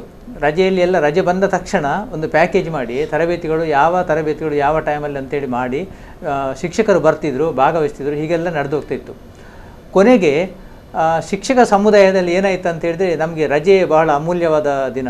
ಆ ದಿನ ನಾವು ಏನಾದರೂ ಪ್ರೋಗ್ರಾಮ್ಸ್ ಎಲ್ಲ ಇಟ್ಕೊಳ್ತೇವೆ, ನಮಗೆ ರಜೆಯನ್ನು ಫ್ರೀ ಬಿಡಿ, ನಮಗೆ ರಜೆಯಲ್ಲಿ ತರಬೇತಿ ಕೊಟ್ಟರೆ ನಮಗೆ ನಮ್ಮ ಕೌಟುಂಬಿಕ ವಿಚಾರಗಳಿಗೆ ಗಮನ ಕೊಡಲಿಕ್ಕೆ ಕಷ್ಟ ಆಗುತ್ತೆ ಅಂತ ಹೇಳಿ ಒತ್ತಡ ಬಂದಾಗ ಆಗ ಅದು ಆಟೋಮೆಟಿಕ್ಕಾಗಿ ಕ್ಯಾನ್ಸಲ್ ಆಯಿತು. ಎಷ್ಟು ಅಂತ ಹೇಳಿದರೆ, ನಾವು ಕೆಲವು ಸಲ ಹಿಂದೆ ಆದೇಶವನ್ನು ಕೊಟ್ಟಿದ್ದೇವೆ.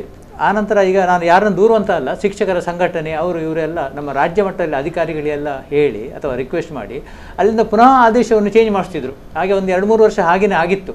ಹಾಗಾಗಿ ಕೊನೆಗೆ ಏನು ಮಾಡಿದೆ ಅಂತ ಹೇಳಿದ್ರೆ, ಈ ಮಧ್ಯದಲ್ಲಿ ರಜೆ ಬರುವಾಗ ಶನಿವಾರ, ಅರ್ಧ ದಿನ, ಆದಿತ್ಯವಾರ ಇದನ್ನು ಸೇರಿಸಿ ತರಬೇತಿ ಒಂದು 4-5 ದಿವಸ ಒಟ್ಟು ಮಾಡಿಕೊಡಿ ಅಂತೇಳಿ. ಅದು ಕೂಡ ಆಯಿತು, ಸ್ವಲ್ಪ ಸಮಯ ನಡೆಯುತ್ತದೆ. ಅದಕ್ಕೂ ಕೂಡ ವಿರೋಧ ಬಂತು, ನಮಗೆ ಆದಿತ್ಯವರೊಂದು ಬೇಕಾಗ್ತದೆ, ಏನಾದರೂ ಕೆಲಸ ಇರ್ತದೆ ಅಂತೇಳಿ. ಆನಂತರ ಈಗ ನಮ್ಮ ಸರ್ಕಾರ ಏನು ಮಾಡಿದೆ, ನಮ್ಮ ಇಲಾಖೆ ಏನು ಮಾಡಿದೆ ಅಂತ ಹೇಳಿದರೆ, ರಜೆಯ ಅವಧಿಯನ್ನು ಬಿಟ್ಟೇ ತರಬೇತಿಯನ್ನು ಕೊಡ್ತಾ ಉಂಟು. ಅದು ಹೊರೆ ಹೌದು, ನಿಜವಾಗಿ ರಜೆಯಲ್ಲಿ ಬಂದರೆ ಒಳ್ಳೆಯದು. ಆದರೆ ಕೇರಳದಲ್ಲಿ ನಾನು ಕೇಳಿದಾಗೆ ಅಲ್ಲಿ ಶನಿವಾರ ರಜೆ ಕೊಟ್ಟು ಒಂದಿನ ಇಡೀ ತರಬೇತಿಯನ್ನೇ ಮಾಡ್ತಾರಂತೆ ಕೇಳಿದ ಹಾಗೆ. ಹಾಗೆ ಇಲ್ಲಿ ರಜೆಯಲ್ಲಿ ಮಾಡ್ತಿದ್ರು, ಮತ್ತು ಮಧ್ಯೆ ರಜೆ ಸೇರಿಸಿ ಮಾಡಿದರು. ಈಗ ರಜೆಯನ್ನು ಬಿಟ್ಟು ಮಾಡುವಂಥದ್ದು. ಕಾರಣ ಇಷ್ಟೇ, ಶಿಕ್ಷಕರು ಅವರು ಗಾಂವ್ಕರ್ ಅವರು ಹೇಳಿದರು. ಆದರೆ ಎಲ್ಲ ಶಿಕ್ಷಕರು ಬಹುಶಃ ಅದಕ್ಕೆ ಒಪ್ತಾರೆ ಅಂತ ಹೇಳಲಿಕ್ಕೆ ಸಾಧ್ಯ ಇಲ್ಲ. ಬಹುಶಃ ಎಲ್ಲ ಶಿಕ್ಷಕರು ಈ ರೀತಿ ನಾವು ರಜೆಯಲ್ಲೇ ತರಬೇತಿ ಬರ್ತೇವೆ ಅಂತ ಒಪ್ಪಿದರೆ ನಮಗೆ ಬಹಳ ಸಂತೋಷ. ನಾವು ಖಂಡಿತ ರಜೆಯಲ್ಲಿ ತರಬೇತಿ ಕೊಡುವಂತ ಏರ್ಪಾಡು ಮಾಡ್ತೇವೆ. ಇದಕ್ಕೆ ಲೋಕಲಿ ಒಂದು ಶಿಕ್ಷಕರಲ್ಲಿ ಒಂದು ಒಮ್ಮತ ಮೂಡಿ ಬರೋದು, ಅಥವಾ ರಾಜ್ಯ ಸರ್ಕಾರ ಅದನ್ನ ಒಂಥರ ವಿಕೇಂದ್ರೀಕರಣ ಮಾಡೋದು, ನಿಮ್ಮ BRCಗೆ ಅನುಸಾರವಾಗಿ ನೀವು ಮಾಡಿ, ಈ ಥರದನ್ನ ಮಾಡಿದಾಗ ಹೆಚ್ಚು ಸೂಕ್ತವಾಗುತ್ತೆ ಅಂತ ಅನ್ಕೊಳ್ತೀವಿ. ಗುಣಮಟ್ಟ ಮತ್ತು ಶಿಕ್ಷಣದ ಅಲ್ಲಿ ತರಬೇತಿಯ ಪಾತ್ರ, ಈ ಕುರಿತು ಚರ್ಚೆ ಮುಂದುವರಿಯುತ್ತೆ ಒಂದು ವಿರಾಮದ ಬಳಿಕ. ದಯವಿಟ್ಟು ಯು ಚಾನಲ್ ಅನ್ನ ಗಮನಿಸ್ತಾ ಇರಿ. ಧನ್ಯವಾದಗಳು.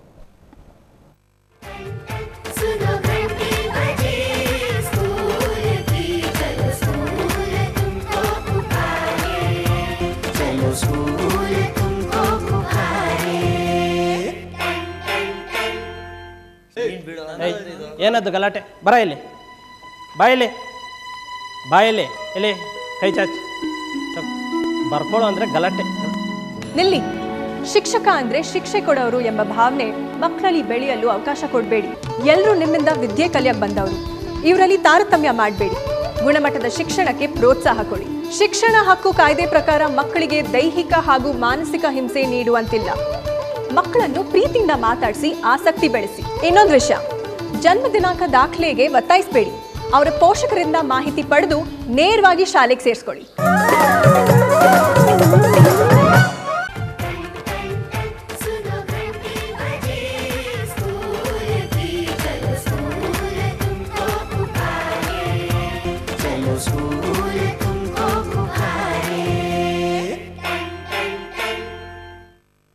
ಪ್ರೀತಿಯ ವೀಕ್ಷಕರೇ, ವಿರಾಮದ ಬಳಿಕ ತಮ್ಮೆಲ್ಲರನ್ನ ಸ್ವಾಗತಿಸ್ತಾ ಇದ್ದೇನೆ. ನಮ್ಮ ಶಾಲಾ ಶಿಕ್ಷಣದಲ್ಲಿ ಒಂದು ಗುಣಮಟ್ಟ, ಆ ಗುಣಮಟ್ಟಕ್ಕಾಗಿ ತರಬೇತಿಗಳು ಹೇಗೆ ಕಾರ್ಯನಿರ್ವಹಿಸಬೇಕು, ಅದರ ವಿವಿಧ ಅಂಶಗಳೇನು ಅನ್ನುವಂಥ ಚರ್ಚೆಯನ್ನು ನಮ್ಮ ಡಯಟ್ನ ಪ್ರಾಂಶುಪಾಲರಾದಂಥ ಶ್ರೀಯುತ ಶೇಖರ್ ಮತ್ತು ನಮ್ಮ ಕುಂದಾಪುರ ಕ್ಷೇತ್ರ ಸಂಪನ್ಮೂಲ ವ್ಯಕ್ತಿಯಾದಂಥ ಶ್ರೀಯುತ ಉದಯ್ ಗಾಂವ್ಕರ್ ಇವ್ರ ಜೊತೆ ನಾವು ಚರ್ಚೆನ ಮಾಡ್ತಾ ಇದ್ದೇವೆ. ಈ ಹಿಂದಿನ ಕೆಲವು ಚರ್ಚೆಗಳಲ್ಲಿ ನಾವು ತಿಳಿಸಿದಂತೆ ಇದೀಗ ಎಲ್ಲ ಖಾಸಗಿ ಅನುದಾನ ರಹಿತ ಶಾಲೆಗಳಲ್ಲಿ ಮಕ್ಕಳ ಕಡ್ಡಾಯ ಶಿಕ್ಷಣ ಮಸೂದೆ ಅನ್ವಯ ಅರ್ಜಿಯನ್ನು ಸ್ವೀಕರಿಸುವಂಥ ಕೆಲಸ ಚಾಲ್ತಿಯಲ್ಲಿದೆ.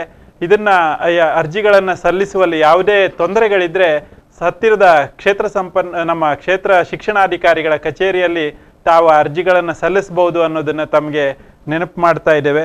ಹಾಗೆಯೇ ಈ ಶಿಕ್ಷಣ ಮತ್ತು ತರಬೇತಿ, ಶಿಕ್ಷಕರ ತರಬೇತಿಯಲ್ಲಿ ಸಂಶೋಧನೆಯ ಪಾತ್ರ ಹೇಗಿರುತ್ತೆ ಸರ್? ಅದರ ಬಗ್ಗೆ ಏನಾದರೂ ಹೇಳ್ತೀರಾ? ನಮ್ಮ diet district institute of education and training ಇದು ರಾಜ್ಯ ಮಟ್ಟದಲ್ಲಿ ಒಂದು ಸಂಸ್ಥೆ ಇದೆ, ಅದು DSCET ಅಂತೇಳಿ. ಅಂದರೆ ಅದು ಕೂಡ ಸಂಶೋಧನೆಗೆ ಸಂಬಂಧಪಟ್ಟ ಒಂದು ಸಂಸ್ಥೆಯಾಗಿದೆ. ಅಂದರೆ ತರಬೇತಿ ಜೊತೆಗೆ ಸಂಶೋಧನೆಯನ್ನು ಕೂಡ ಮಾಡಬೇಕು ಎಂಬುದು ಅರ್ಥ. ತರಬೇತಿ ಅಂದರೆ ಶಿಕ್ಷಣ, ಅದು ಸಂಶೋಧನೆ ಜೊತೆಯಲ್ಲಿ ಹೋದರೆ ಆಗ ಅದಕ್ಕೆ ಮೌಲ್ಯ ಹೆಚ್ಚು ಬರುತ್ತೆ. ಆ ದೃಷ್ಟಿಯಲ್ಲಿ ನಮ್ಮ ಜಿಲ್ಲೆಯಲ್ಲಿ, ಅಂದರೆ ಪ್ರತಿ ಜಿಲ್ಲೆಯಲ್ಲಿ ಸಂಶೋಧನೆಗೆ ನಮ್ಮ ಇಲಾಖೆಯಿಂದ ಅವಕಾಶವನ್ನು ಮಾಡಿಕೊಟ್ಟಿದ್ದಾರೆ. ಜಿಲ್ಲಾ ಮಟ್ಟದಲ್ಲಿ 2 ಸಂಶೋಧನೆಗಳು ಈ ವರ್ಷ ಉದಾಹರಣೆಗೆ ನಮ್ಮಲ್ಲಿ ನಡೀತಾ ಉಂಟು. ಹಾಗೆಯೇ ಪ್ರತಿ 5 ಬ್ಲಾಕ್ಗಳಲ್ಲಿ ಪ್ರತಿಯೊಂದೊಂದು ಬ್ಲಾಕಿಗೆ ಒಂದೊಂದು ಸಂಶೋಧನೆಗೆ ನಡೀಲಿಕ್ಕೆ ಹಣಕಾಸು ಹಾಗೂ ಇತರ ನೆರವನ್ನು ಕೊಡ್ತಾ ಇದ್ದೇವೆ, ಇಲಾಖೆಯಿಂದ ಕೊಡ್ತದೆ. ಅದಕ್ಕೆ ಸಬ್ಜೆಕ್ಟ್ಸ್ ಕೂಡ ಕೊಟ್ಟಿದೆ. ಉದಾಹರಣೆಗೆ RTE ಅದು ಎಷ್ಟರ ಮಟ್ಟಿಗೆ ಅನುಷ್ಠಾನ ಆಗ್ತಾ ಉಂಟು ಅದರ ಬಗ್ಗೆ ಒಂದು ಸಂಶೋಧನೆ ಆಗ್ತಾ ಉಂಟು. ಆ ಸಂಶೋಧನೆಗೆ ಬೇರೆ ಬೇರೆ ಸ್ಟೆಪ್ಸ್, ಅದಕ್ಕೆ ಏನು ಮಾಡ್ತಾರೆ ಅಂತ ಹೇಳಿದರೆ, ಈ ಸಂಶೋಧನೆಯಲ್ಲಿ ಯಾರು ಪರಿಣಿತರಿದ್ದಾರೆ ಅವರನ್ನು ಕರೆಸಿ ಅವರ ಮೂಲಕ ಗೈಡೆನ್ಸ್ ತಗೊಂಡು ಆನಂತರ ಅದಕ್ಕೆ ಬೇಕಾದಂಥ ಟೂಲ್ಸು ತಯಾರು ಮಾಡುವಂಥದ್ದು, ಪ್ರಶ್ನಾವಳಿಗಳು ಅಥವಾ ಬೇರೆ ಬೇರೆ ಮಾಹಿತಿ ಸಂಗ್ರಹ ಇದೆಲ್ಲ ಕಲೆಕ್ಟ್ ಮಾಡಿ ಅನಂತರ ಅದನ್ನು ವ್ಯವಸ್ಥಿತವಾಗಿ ಜೋಡಿಸಿ ಒಂದು ನಿರ್ಣಯಕ್ಕೆ ಬಂದು ಆನಂತರ ಅದನ್ನೊಂದು ಪುಸ್ತಕ ರೂಪದಲ್ಲಿ ಪ್ರಕಟ ಮಾಡುವಂಥದ್ದು, ಅದನ್ನು ಎಲ್ಲ ಕೊನೆಗೆ ಪ್ರಚಾರಪಡಿಸುವಂಥದ್ದು, ಅಂದರೆ ಡಿಸಿಮಿನೇಟ್ ಅಂತ ಹೇಳ್ತೇವೆ, ಅದನ್ನು ಮಾಡಿ ಅದರ ಒಂದು ಪ್ರಾಮುಖ್ಯತೆ ಎಲ್ಲ ತಿಳಿವಾಗಿ ಮಾಡುವಂಥ ಕ್ರಮ ಉಂಟು. ನಮ್ಮದು ಡಯಟಲ್ಲಿ ಕೂಡ ಆಗ್ತದೆ, ಬ್ಲಾಕ್ ಹಂತದಲ್ಲಿ ಕೂಡ ಆಗ್ತದೆ. ಈ ವರ್ಷದ ಕೊನೆಯಲ್ಲಿ ಅದರ ಫಲಿತಾಂಶ ಎಲ್ಲ ಬರ್ತದೆ. ಅದನ್ನು ನಾವೊಂದು ಮೀಟಿಂಗ್ ಕರೆದು ಅಥವಾ ಪುಸ್ತಕಗಳ ಮೂಲಕ ಪ್ರಿಂಟ್ ಮಾಡಿ ಎಲ್ಲ ಶಾಲೆಗಳಿಗೆ ತಲುಪಿಸುವಂಥ ಏರ್ಪಾಡನ್ನು ನಾವು ಮಾಡ್ತೇವೆ. ಗಾಂವ್ಕರ್ ಅವರೇ, ಶಾಲಾ ಶಿಕ್ಷಣದಲ್ಲಿ ತರಬೇತಿಗೆ ಒಂದು ಅಂಶವಾದರೆ, ತರಬೇತಿ ಪಡೆದ ಬಳಿಕ ಪಠ್ಯಪುಸ್ತಕವೇ ಪ್ರಮುಖವಾದಂಥ ಒಂದು ಆಕರ ಗ್ರಂಥವಾಗಿರುತ್ತೆ. ಅದು ಬಿಟ್ಟು ಮಕ್ಕಳಲ್ಲಿ ಒಂದು ಅಭಿವ್ಯಕ್ತಿಯನ್ನು ಹೆಚ್ಚಿಸಬೇಕು, ಕವನ ಇರ್ಬೋದು, ಕತೆ ಇರ್ಬೋದು, ಅದನ್ನು ಓದೋದು ಅಥವಾ ಹೊಸದಾಗಿ ತಾವು ರಚಿಸುವುದು, ಈ ಥರದ ಪ್ರಕ್ರಿಯೆಗಳನ್ನು ನಮ್ಮ ಜಿಲ್ಲೆಯಲ್ಲಿ ಹೇಗೆ ಮಾಡಲಾಗ್ತಾ ಇದೆ ಸರ್? ಈಗ ಒಂದು ಕಾಲಘಟ್ಟ ಏನಿತ್ತು ಅಂತ ಹೇಳಿದ್ರೆ ಮಕ್ಕಳು ಪಠ್ಯಪುಸ್ತಕಗಳಲ್ಲಿ ಕಳೆದು ಹೋಗಿದ್ದಾರೆ ಅಂತ ಹೇಳ್ಬೋದು. ಆ ಮಟ್ಟಿಗೆ ನಾವು ಪಠ್ಯಪುಸ್ತಕವೇ ಸರ್ವಸ್ವ ಅಂತ ಹೇಳೋ ರೀತಿಯಲ್ಲಿ ಇದ್ವಿ. ನಿಧಾನಕ್ಕೆ ಬಹಳ ಮುಂದುವರೆದು ನಾವು ವರ್ಚುವಲ್ ಜಗತ್ತನ್ನು ಅವರಿಗೆ LCD ಪ್ರಾಜೆಕ್ಟರ್ಗಳು, TV, ಕಂಪ್ಯೂಟರ್ ಇವುಗಳ ಮೂಲಕ ಒಂದು ವರ್ಚುವಲ್ ಜಗತ್ತಿನ ಮೂಲಕವೇ ನಾವು ಪಾಠ ಮಾಡ್ಬೋದು ಅಂತ ಹೇಳೋ ಒಂದು ನಂಬಿಕೆಯನ್ನು ಒಳಪಟ್ವಿ. ಆದರೆ ನಿಜವಾದ ಕಲಿಕೆ ಉಂಟಾಗುವುದು ನಿಜವಾದ ಜಗತ್ತಿನಲ್ಲಿ, ನೈಜ ಜಗತ್ತಿನಲ್ಲಿ. ಆ ಕಾರಣದಿಂದ ಮಕ್ಕಳು ಜನರ ಜೊತೆ ಬೆರೀಬೇಕು, ಅವರ ಅನುಭವಗಳನ್ನು ಹಂಚಿಕೊಳ್ಳಬೇಕು, ತಮ್ಮ ಅಭಿವ್ಯಕ್ತಿಯನ್ನು ತೋರಿಸಬೇಕು. ಇವೆಲ್ಲ ಬಹಳ ಮುಖ್ಯವಾದದ್ದು. ಈ ಬೇರೆ ಎಲ್ಲ ಅನುಭವಗಳಿಗಿಂತ ನಿಜ ಜಗತ್ತಿನ ಜೊತೆಗಿನ ವ್ಯವಹಾರವೇ ಬಹಳ ಮುಖ್ಯವಾದ್ದು. ಆ ನಿಟ್ಟಿನಲ್ಲಿ ಬಹಳ ಕೆಲಸ ನಡೆದಿದೆ ಅಂತಲೇ ಹೇಳಬೇಕು. ಇತ್ತೀಚೆಗೆ ನಮ್ಮ ಉಡುಪಿ ಜಿಲ್ಲೆ ಅಂತೂ ಅದರಲ್ಲಿ ಬಹಳ ಮುಂದೆನೇ ಇದೆ. ಬಹಳ ಜನರಿಗೆ ಗುರುತಿಸುವಂಥ ರೀತಿಯಲ್ಲಿ ಉಡುಪಿ ಜಿಲ್ಲೆ ಕೆಲಸ ಮಾಡಿದೆ. ಅದೇನೆಂದರೆ, ನಮ್ಮಲ್ಲಿರುವ ಅನೇಕ ಅಧ್ಯಾಪಕರುಗಳು ತಮ್ಮ ಶಾಲೆಗಳಲ್ಲಿ ಮಕ್ಕಳ ಕೈಬರಹದ ಪತ್ರಿಕೆಗಳನ್ನು ಮಾಡ್ತಿದ್ದಾರೆ. ಒಂದು ಉದಾಹರಣೆ ಹೇಳೋದಾದರೆ, ಇದು ಕುಂದಾಪುರದ ಒಂದು ಶಾಲೆ, ಎಡಾಡಿ ಮತ್ಯಾಡಿ ಶಾಲೆ ಇದು. ಹಾಗೆ ಅಂಥ ಸುಮಾರು ಒಂದು 30-40 ಪತ್ರಿಕೆಗಳನ್ನು ನಾವು ಇಲ್ಲಿ ಈ ಥರದಲ್ಲಿ ಪತ್ರಿಕೆಗಳನ್ನು ಹೇಳ್ಬೋದು. ಆ ಥರದ್ದು ಮಾಡ್ತಾ ಇದ್ದಾರೆ. ಎಲ್ಲಿವರೆಗೆ ಈ ಕೆಲಸ ಮುಂದುವರೆದಿದೆ ಅಂತ ಹೇಳಿದ್ರೆ ತರಗತಿಗೊಂದು ಪತ್ರಿಕೆ ಕೂಡ ನಡೆದಿದೆ. ಹಾಗೆ ಅದು ಸಮುದಾಯದವರೆಗೆ ನಡೆದು ಆ ಊರಿನ ಕೇರಿಯ ಮಕ್ಕಳು ತಮ್ಮ ಕೇರಿಯ ಪತ್ರಿಕೆಗಳನ್ನು ಹೊರತರುವ ಮಟ್ಟಕ್ಕೂ ಕೂಡ ಆ ಬದಲಾವಣೆ ಉಂಟಾಗಿದೆ. ಇಂಥ ಅನೇಕ ಬದಲಾವಣೆಗಳನ್ನು ಗುರುತಿಸ್ಬೋದು. ಇತ್ತೀಚೆಗೆ ಒಂದು ಶಾಲೆಯಲ್ಲಿ ತಾವು ಮಾಡಿದ ಕಲಿಕೋಪಕರಣಗಳನ್ನು ಜನರಿಗೆ ಕಾಣಿಸುವಂಥ ಒಂದು ಕಾರ್ಯಕ್ರಮವನ್ನು ಏರ್ಪಡಿಸಿದರು. ಇಂಥ ಬದಲಾವಣೆಗಳೆಲ್ಲ ಆಗ್ತಾ ಇದ್ದಾವೆ. ಕಾವ್ಯ ಕಮ್ಮಟಗಳು, ಕಥಾ ಕಮ್ಮಟಗಳು ಇಂಥವುಗಳು ಕೂಡ ಶಾಲೆಗಳಲ್ಲಿ ನಡೀತಾ ಇವೆ. ಅದರಿಂದ ಇದೊಂದು ಭಾಳ ಗಮನಾರ್ಹವಾದ ಮತ್ತು ಸ್ವಾಗತಾರ್ಹ ಬದಲಾವಣೆ ಅಂತ ಹೇಳ್ಬೋದು. ಹಾಗೆಯೇ ನಮ್ಮ DDPI ಕಚೇರಿಯ ಒಂದು ವೆಬ್ಸೈಟ್ ಇದೆ, ddpi-udupi.in ಅಂಥೇಳಿ. ಅದರಲ್ಲಿ ಇಲಾಖೆಗೆ ಸಂಬಂಧಿಸಿದಂಥ ಸುತ್ತೋಲೆಗಳು, ಹೊಸ ಹೊಸ ಘಟನೆಗಳ ದೃಶ್ಯಾವಳಿಗಳನ್ನು ಹಾಕ್ತಾ ಇದ್ದೇವೆ. ತಮ್ಮ BRC ಇಂದನೂ ಒಂದು ಬ್ಲಾಗ್ ಸ್ಪಾಟ್ ನಾವು ನೋಡಿದಾಗಾಯ್ತು, ಅದ್ರ ಬಗ್ಗೆನೂ ಸ್ವಲ್ಪ ಹೇಳ್ತೀರಾ? ನಾವೊಂದು ಕರಿಹಲಗೆ ಅಂತ ಒಂದು ಬ್ಲಾಗನ್ನು ರೂಪಿಸಿದ್ದೇವೆ. ನಮ್ಮ ಗುರಿ ಭಾಳ ದೊಡ್ಡದೇ ಆಗಿತ್ತು. ಈಗೆಲ್ಲ ಮೊಬೈಲ್ ತಂತ್ರಜ್ಞಾನದ ಮೂಲಕ ಎಲ್ಲರೂ ಈ ಜಾಲತಾಣಕ್ಕೆ ಭೇಟಿ ಕೊಡ್ತಾ ಇದ್ದಾರೆ, ಅದು ಹೆಚ್ಚಾಗಿದೆ. ಆದ್ದರಿಂದ ಎಲ್ಲ ಅಧ್ಯಾಪಕರಲ್ಲಿ ಮೊಬೈಲ್ ಇದೆ. ಆದರೆ ಅವರು ನಿರಂತರವಾಗಿ ನಮ್ಮ ಸಂಪರ್ಕದಲ್ಲಿರ್ಬೋದು, ಹೊಸ ಬದಲಾವಣೆಗಳನ್ನು ನೇರವಾಗಿ ಪಡೆದುಕೊಳ್ಬೋದು ಅನ್ನೋ ಕಾರಣಕ್ಕಾಗಿ ನಾವು ಕರಿಹಲಗೆ ಅಂತ ಹೇಳುವಂಥ ಒಂದು ಬ್ಲಾಗನ್ನು ರೂಪಿಸಿದ್ವಿ ಕುಂದಾಪುರ BRCಯಲ್ಲಿ. ನಾವೇನು ಹೊಸ್ತು ಕಂಡುಹಿಡಿತೇವೋ ಅಥವಾ ಹೊಸ್ತು ನಮಗೆ ಗೊತ್ತಾಗುತ್ತೋ ಅದನ್ನೆಲ್ಲವನ್ನು ಆ ಬ್ಲಾಗಲ್ಲಿ ಅಪ್ಲೋಡ್ ಮಾಡ್ತೇವೆ. ಆ ಕೂಡಲೇ ಅನೇಕರು ಅದನ್ನು ಪಡೆದುಕೊಳ್ತಾರೆ, ಆ ಮಾಹಿತಿಯನ್ನು ಪಡೆದುಕೊಳ್ತಾರೆ. ಅನೇಕರು ದೂರವಾಣಿ ಮೂಲಕ ಕರೆ ಮಾಡ್ತಾರೆ, ಹೊಸ್ತನ್ನು ಹೇಳ್ತಾರೆ, ತಮ್ಮ ಶಾಲೆಯಲ್ಲಾದಂಥ ಕಾರ್ಯಕ್ರಮದ ಬಗ್ಗೆ ಮೇಲ್ ಮಾಡ್ತಾರೆ ಅಥವಾ ಬೇರೆ ತಂದು ಕೊಡ್ತಾರೆ. ಅದನ್ನೆಲ್ಲ ನಾವು ಹಾಕ್ತೇವೆ. ಒಂದು ಸ್ಫೂರ್ತಿಯನ್ನು ಹಂಚೋ ಕೆಲಸ ಇದೆ ಅಂತ ಹೇಳ್ಬೋದು. ಭಾಳ ದೊಡ್ಡ ಬದಲಾವಣೆ ಅಂತ ಹೇಳಿದ್ರೆ ಸ್ಫೂರ್ತಿಯನ್ನು ನೀಡುವುದೇ ಅಂತ ನನ್ನ ನಂಬಿಕೆ. ಸರ್, ಮತ್ತೆ ನಮ್ಮ ಕರ್ನಾಟಕ ದರ್ಶನ ಅಂತ ಹೇಳಿ ಒಂದು ಹೈಸ್ಕೂಲ್ ವಿದ್ಯಾರ್ಥಿಗಳಿಗೆ ಇಡೀ ಕರ್ನಾಟಕ ರಾಜ್ಯವನ್ನು ತೋರಿಸುವಂಥ ಒಂದು ಕೆಲಸ ಕೂಡ ನಡೀತಾ ಇದೆ. ಅದಕ್ಕಾಗಿ ಪ್ರತಿ ಮಗುವಿಗೆ ಸುಮಾರು 3,500 ರೂಪಾಯಿಯಷ್ಟು ಖರ್ಚಿನಲ್ಲಿ 4 ರಾತ್ರಿ ಮತ್ತು 5 ದಿನಗಳ ಕಾಲ ವಿಶೇಷವಾಗಿ ಉತ್ತರ ಕನ್ನಡದ ಭಾಗಗಳನ್ನು ನೋಡಿ ಬರಲಿಕ್ಕೆ ಸರ್ಕಾರಿ ಶಾಲೆಯಲ್ಲಿ ಓದ್ತಾ ಇರುವಂತಹ ನಮ್ಮ ಜಿಲ್ಲೆಯ 950 ಪ್ರತಿಭಾವಂತ ವಿದ್ಯಾರ್ಥಿಗಳಿಗೆ ಮೀಸಲಾತಿ ಸಹಿತವಾಗಿ ವ್ಯವಸ್ಥೆಯನ್ನು ಮಾಡಲಾಗ್ತಾ ಇದೆ. ಈ ಕುರಿತು ಇನ್ನು ಕೆಲವೇ ದಿನಗಳಲ್ಲಿ ಆ ಒಂದು ಪ್ರವಾಸ ಕೂಡ ಪ್ರಾರಂಭ ಆಗಲಿಕ್ಕಿದೆ. ತಮ್ಮ ಡಯಟ್ನ ವತಿಯಿಂದ ಈ ಥರ ಯಾವ ಚಟುವಟಿಕೆಗಳು ಪ್ರಮುಖವಾಗಿ ಮುಂದಿನ ದಿನಗಳಲ್ಲಿ ಬರ್ತಾ ಇದ್ದಾವೆ?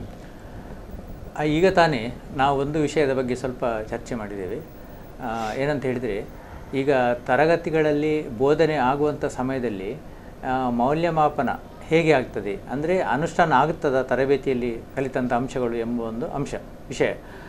ಈಗ ಕೆಲವು ಸಂದರ್ಭದಲ್ಲಿ ಏನಾಗ್ತದೆ ಅಂತ ಹೇಳಿದರೆ, ಉದಾಹರಣೆಗೆ ಕೆಲವು ನಲಿಕಲಿ ಪದ್ಧತಿಗಳು, ಆನಂತರ ತರಬೇತಿಯ ಆಶಯಗಳು, ಅದು ತರಗತಿಯಲ್ಲಿ ಅನುಷ್ಠಾನ ಆಗ್ತದಾ ಇಲ್ವಾ ಅಂತ ನೋಡುವಂಥವರು ಮೇಲ್ವಿಚಾರಕರಿಗೆ ಸ್ವಲ್ಪ ತಿಳುವಳಿಕೆ ಕೊರತೆ ಇದ್ದರೆ ಅದು ಸಮಸ್ಯೆಯಾಗಿ ಕಾಡ್ತದೆ.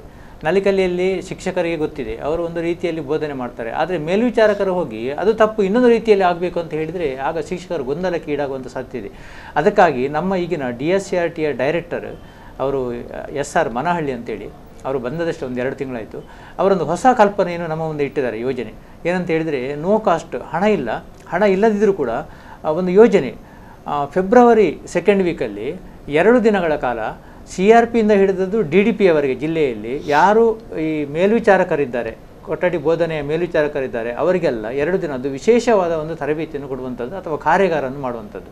ಅದರಲ್ಲಿ ಈಗ ನಲಿಕಲಿಯ ಬಗ್ಗೆ ಬರ್ತದೆ, ಆನಂತರ CC ನಿರಂತರ ವ್ಯಾಪಕ ಮೌಲ್ಯಮಾಪನ ಬಗ್ಗೆ ಬರ್ತದೆ, ಈ ರೀತಿ ಆನಂತರ ಮೌಲ್ಯಮಾಪನ ನಮೂನೆಗಳ ಬಗ್ಗೆ ಬರ್ತದೆ, ಇತ್ಯಾದಿ ಎಲ್ಲ ವಿಚಾರಗಳನ್ನು ಮನದಟ್ಟಾಗುವ ಹಾಗೆ 2 ದಿನಗಳ ಕಾರ್ಯಾಗಾರವನ್ನು ಮಾಡಬೇಕು ಅಂತ ಹೇಳಿದ್ದಾರೆ. ಈಗ ನಮ್ಮ ಜಿಲ್ಲೆಯಲ್ಲಿ ನಾವೊಂದು ಬ್ರಹ್ಮಾವರದಲ್ಲಿ ಆಯೋಜನೆ ಕೇಳಿದ್ದೇವೆ. ಅಲ್ಲಿ ನಾಗೇಶ್ ಶಾನುಭಾಗ್ BO ಹತ್ರ ಕಾಂಟ್ಯಾಕ್ಟ್ ಮಾಡಿದ್ದೇವೆ, ಅವರು ಒಪ್ಪಿದ್ದಾರೆ. ಮೋಸ್ಟ್ಲಿ ಸಾಧಾರಣ ಒಂದು 13-14ನೇ ತಾರೀಕು ಎಲ್ಲ ಕರೆಕ್ಟ್ ಆದರೆ ನಾವು ಎಲ್ಲರನ್ನು ನಮ್ಮ ಇಡೀ ಜಿಲ್ಲೆಯ CRP, BRP, ECO ಅಂದರೆ ಶಿಕ್ಷಣ ಸಂಯೋಜಕರು ಮತ್ತು EO, ಆನಂತರ BOಗಳು, ಆನಂತರ DDPI ಇವರನ್ನೆಲ್ಲ ಕರೆದು 2 ದಿನ ಕಾರ್ಯಾಗಾರ ಮಾಡ್ತೇವೆ ಅಂತ ಹೇಳಿದ್ದೇವೆ. ನಮ್ಮ DDPI ಅವರ ಅನುಮತಿಯನ್ನು ಕೂಡ ನಾವು ಪಡ್ಕೊಂಡಿದ್ದೇವೆ. ಅದು ಒಂದು ನಡೆಯಲಿಕ್ಕಿದೆ. ಮತ್ತು ಇನ್ನೊಂದು, ಫೆಬ್ರವರಿಯಲ್ಲಿ ನಲಿಕಲಿ ತರಗತಿಯ ಶಿಕ್ಷಕರಿಗೆ ಮಾತ್ರ ಒಂದು ಸಮಾಲೋಚನಾ ಸಭೆ ನಡೀತದೆ. ಅದಕ್ಕೆ ಕೂಡ ಹಣಕಾಸಿಲ್ಲ. ಆ ನಲಿಕಲಿಗೆ ಸಂಬಂಧಪಟ್ಟಂತೆ ಅವರು 1 ದಿನ ಇಡೀ ನಮ್ಮ ಜಿಲ್ಲೆಯಲ್ಲಿ ಎಲ್ಲ ನಲಿಕಲಿ ಶಿಕ್ಷಕರು ಆಯಾ ಕ್ಲಸ್ಟರಲ್ಲಿ ಒಂದು ಸಮಾವೇಶದಲ್ಲಿ ಭಾಗವಹಿಸ್ತಾರೆ. ಹಾಗೆ ನಲಿಕಲಿಯ ಬಗ್ಗೆ ಚರ್ಚಿಸಿ ಬೇಕಾದಂಥ ಮಾಹಿತಿಗಳನ್ನೆಲ್ಲ ಒಂದು ಶೇರ್ ಮಾಡಿಕೊಳ್ಳುವಂಥ ವ್ಯವಸ್ಥೆಯನ್ನು ಮಾಡ್ತಾರೆ. ಅದು 2 ಒಂದು ಹೊಸ ಯೋಜನೆಗಳು. JRM ಅಂತ, ಜಾಯಿಂಟ್ ರಿವ್ಯೂ ಮಿಷನ್ ಅಂತೇಳಿ, ನಮ್ಮ ರಾಷ್ಟ್ರೀಯ ಮಾಧ್ಯಮಿಕ ಶಿಕ್ಷಣ ಅಭಿಯಾನ ತನ್ನ ಆರಂಭದ ದಿನಗಳನ್ನು ಹೇಗೆ ಅಲ್ಲಿ ಅನುಷ್ಠಾನದ ರೂಪದಲ್ಲಿ ಪಡೆದಿದೆ ಅನ್ನೋದನ್ನು ದೆಹಲಿಯ ತಂಡ ಇತ್ತೀಚೆಗೆ ಉಡುಪಿ ಜಿಲ್ಲೆಗೆ ಭೇಟಿ ಕೊಟ್ಟು ಪರಿಶೀಲನೆಯನ್ನು ಮಾಡಿತು. ಅದು ಇಡೀ ರಾಜ್ಯದ ಪರಿಶೀಲನೆಯ ಭಾಗವಾಗಿ ಉಡುಪಿಯನ್ನು ಅದು ಆಯ್ಕೆ ಮಾಡಿಕೊಂಡಿತ್ತು. ಆ ತಂಡ ಇಲ್ಲಿಯ ಪ್ರೌಢಶಾಲೆಗಳ ಗುಣಮಟ್ಟದ ಕುರಿತು ಒಂದು ವಿಶ್ವಾಸವನ್ನು ವ್ಯಕ್ತಪಡಿಸಿದೆ. ಅದೇ ಥರ ಇನ್ನೂ 2 ಕೇಂದ್ರದ ತಂಡಗಳು ಬರ್ತಾ ಇದ್ದಾವೆ. ಒಂದು ಐಸ್ಯಾಕ್ ಅಂತೇಳಿ ಒಂದು ಸ್ವಯಂ ಸೇವಾ ಸಂಸ್ಥೆ ಸರ್ವಶಿಕ್ಷಣ ಅಭಿಯಾನದ ಅನುಷ್ಠಾನದ ಕುರಿತು ಸಮೀಕ್ಷೆಯನ್ನ ಮಾಡ್ತಾ ಇದೆ. ಹಾಗೆ ABL ಅನ್ನುವಂಥ ತಂಡದ ಬಗ್ಗೆ ತಾವು ಹೇಳ್ತಾ ಇದ್ರಿ, ಅದು ವಿವರಗಳನ್ನು ಕೊಡ್ಬೋದು? ಈಗ ABL ಎಂಬ ಒಂದು ಸಂಸ್ಥೆ, ಅದು MHRDಯ ನೆರವಿನಿಂದ ಅವರ ಅನುಮೋದನೆಯಿಂದ ಬರುವಂಥದ್ದು. ಎಬಿಲಿಟಿ ಬೇಸ್ಡ್ ಲರ್ನಿಂಗ್ ಅಂಥೇಳಿ ನಮ್ಮ ಜಿಲ್ಲೆ, ಇಡೀ ರಾಜ್ಯದಲ್ಲಿ 3 ಜಿಲ್ಲೆಯನ್ನು ಸರ್ವೆ ಮಾಡಲಿಕ್ಕೆ ಅವರು ಆಯ್ಕೆ ಮಾಡಿಕೊಂಡಿದ್ದಾರೆ. ಒಂದು ನಮ್ಮ ಜಿಲ್ಲೆ, ಮತ್ತೊಂದು ಬಾಗಲಕೋಟೆ ಜಿಲ್ಲೆ, ಮತ್ತೊಂದು ಧಾರವಾಡ ಯಾವುದೋ ಒಂದು ಜಿಲ್ಲೆ ಇದೆ, ರಾಯಚೂರು ಜಿಲ್ಲೆ. ಇದರಲ್ಲಿ ಏನು ಮಾಡ್ತಾರೆ ಅಂತ ಹೇಳಿದರೆ 30 ಸರಕಾರಿ ಶಾಲೆಗಳು ಅಂದರೆ ನಲಿಕಲಿ ಇರುವಂಥದ್ದು, ಆನಂತರ 10 ನಲಿಕಲಿಯೇತರ ಶಾಲೆಗಳು ಅಂದರೆ ಏಡೆಡ್ ಶಾಲೆಗಳು, ಅನುದಾನಿತ ಶಾಲೆಗಳನ್ನು ಆಯ್ಕೆ ಮಾಡ್ತಾರೆ.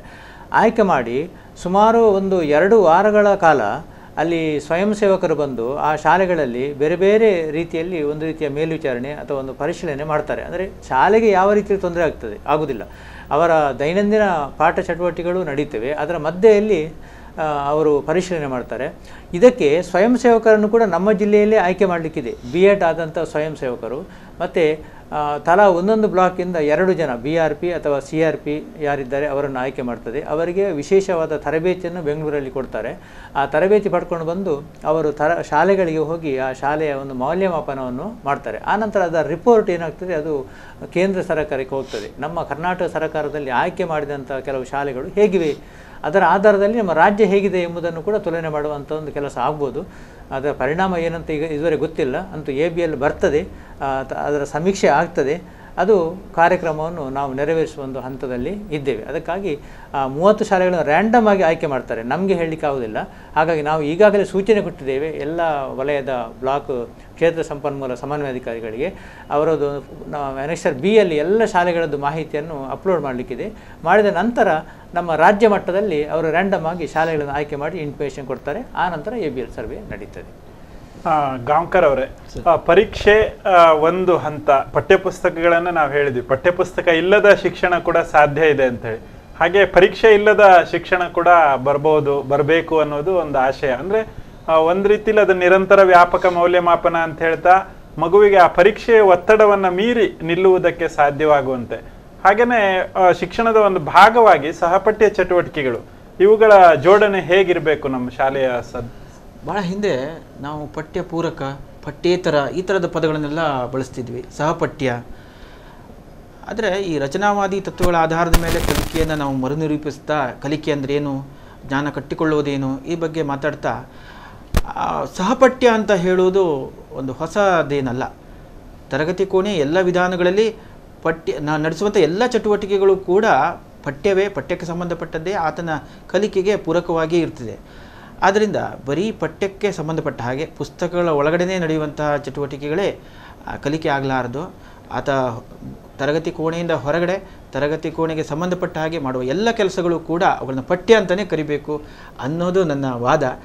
ಸಹಪಠ್ಯ ಅಂತ ಹೇಳೋ ಪದವೇ ಅಪ್ರಸ್ತುತ ಅಂತ ನಾನು ಹೇಳಲಿಕ್ಕೆ ಇಚ್ಛೆಪಡ್ತೇನೆ.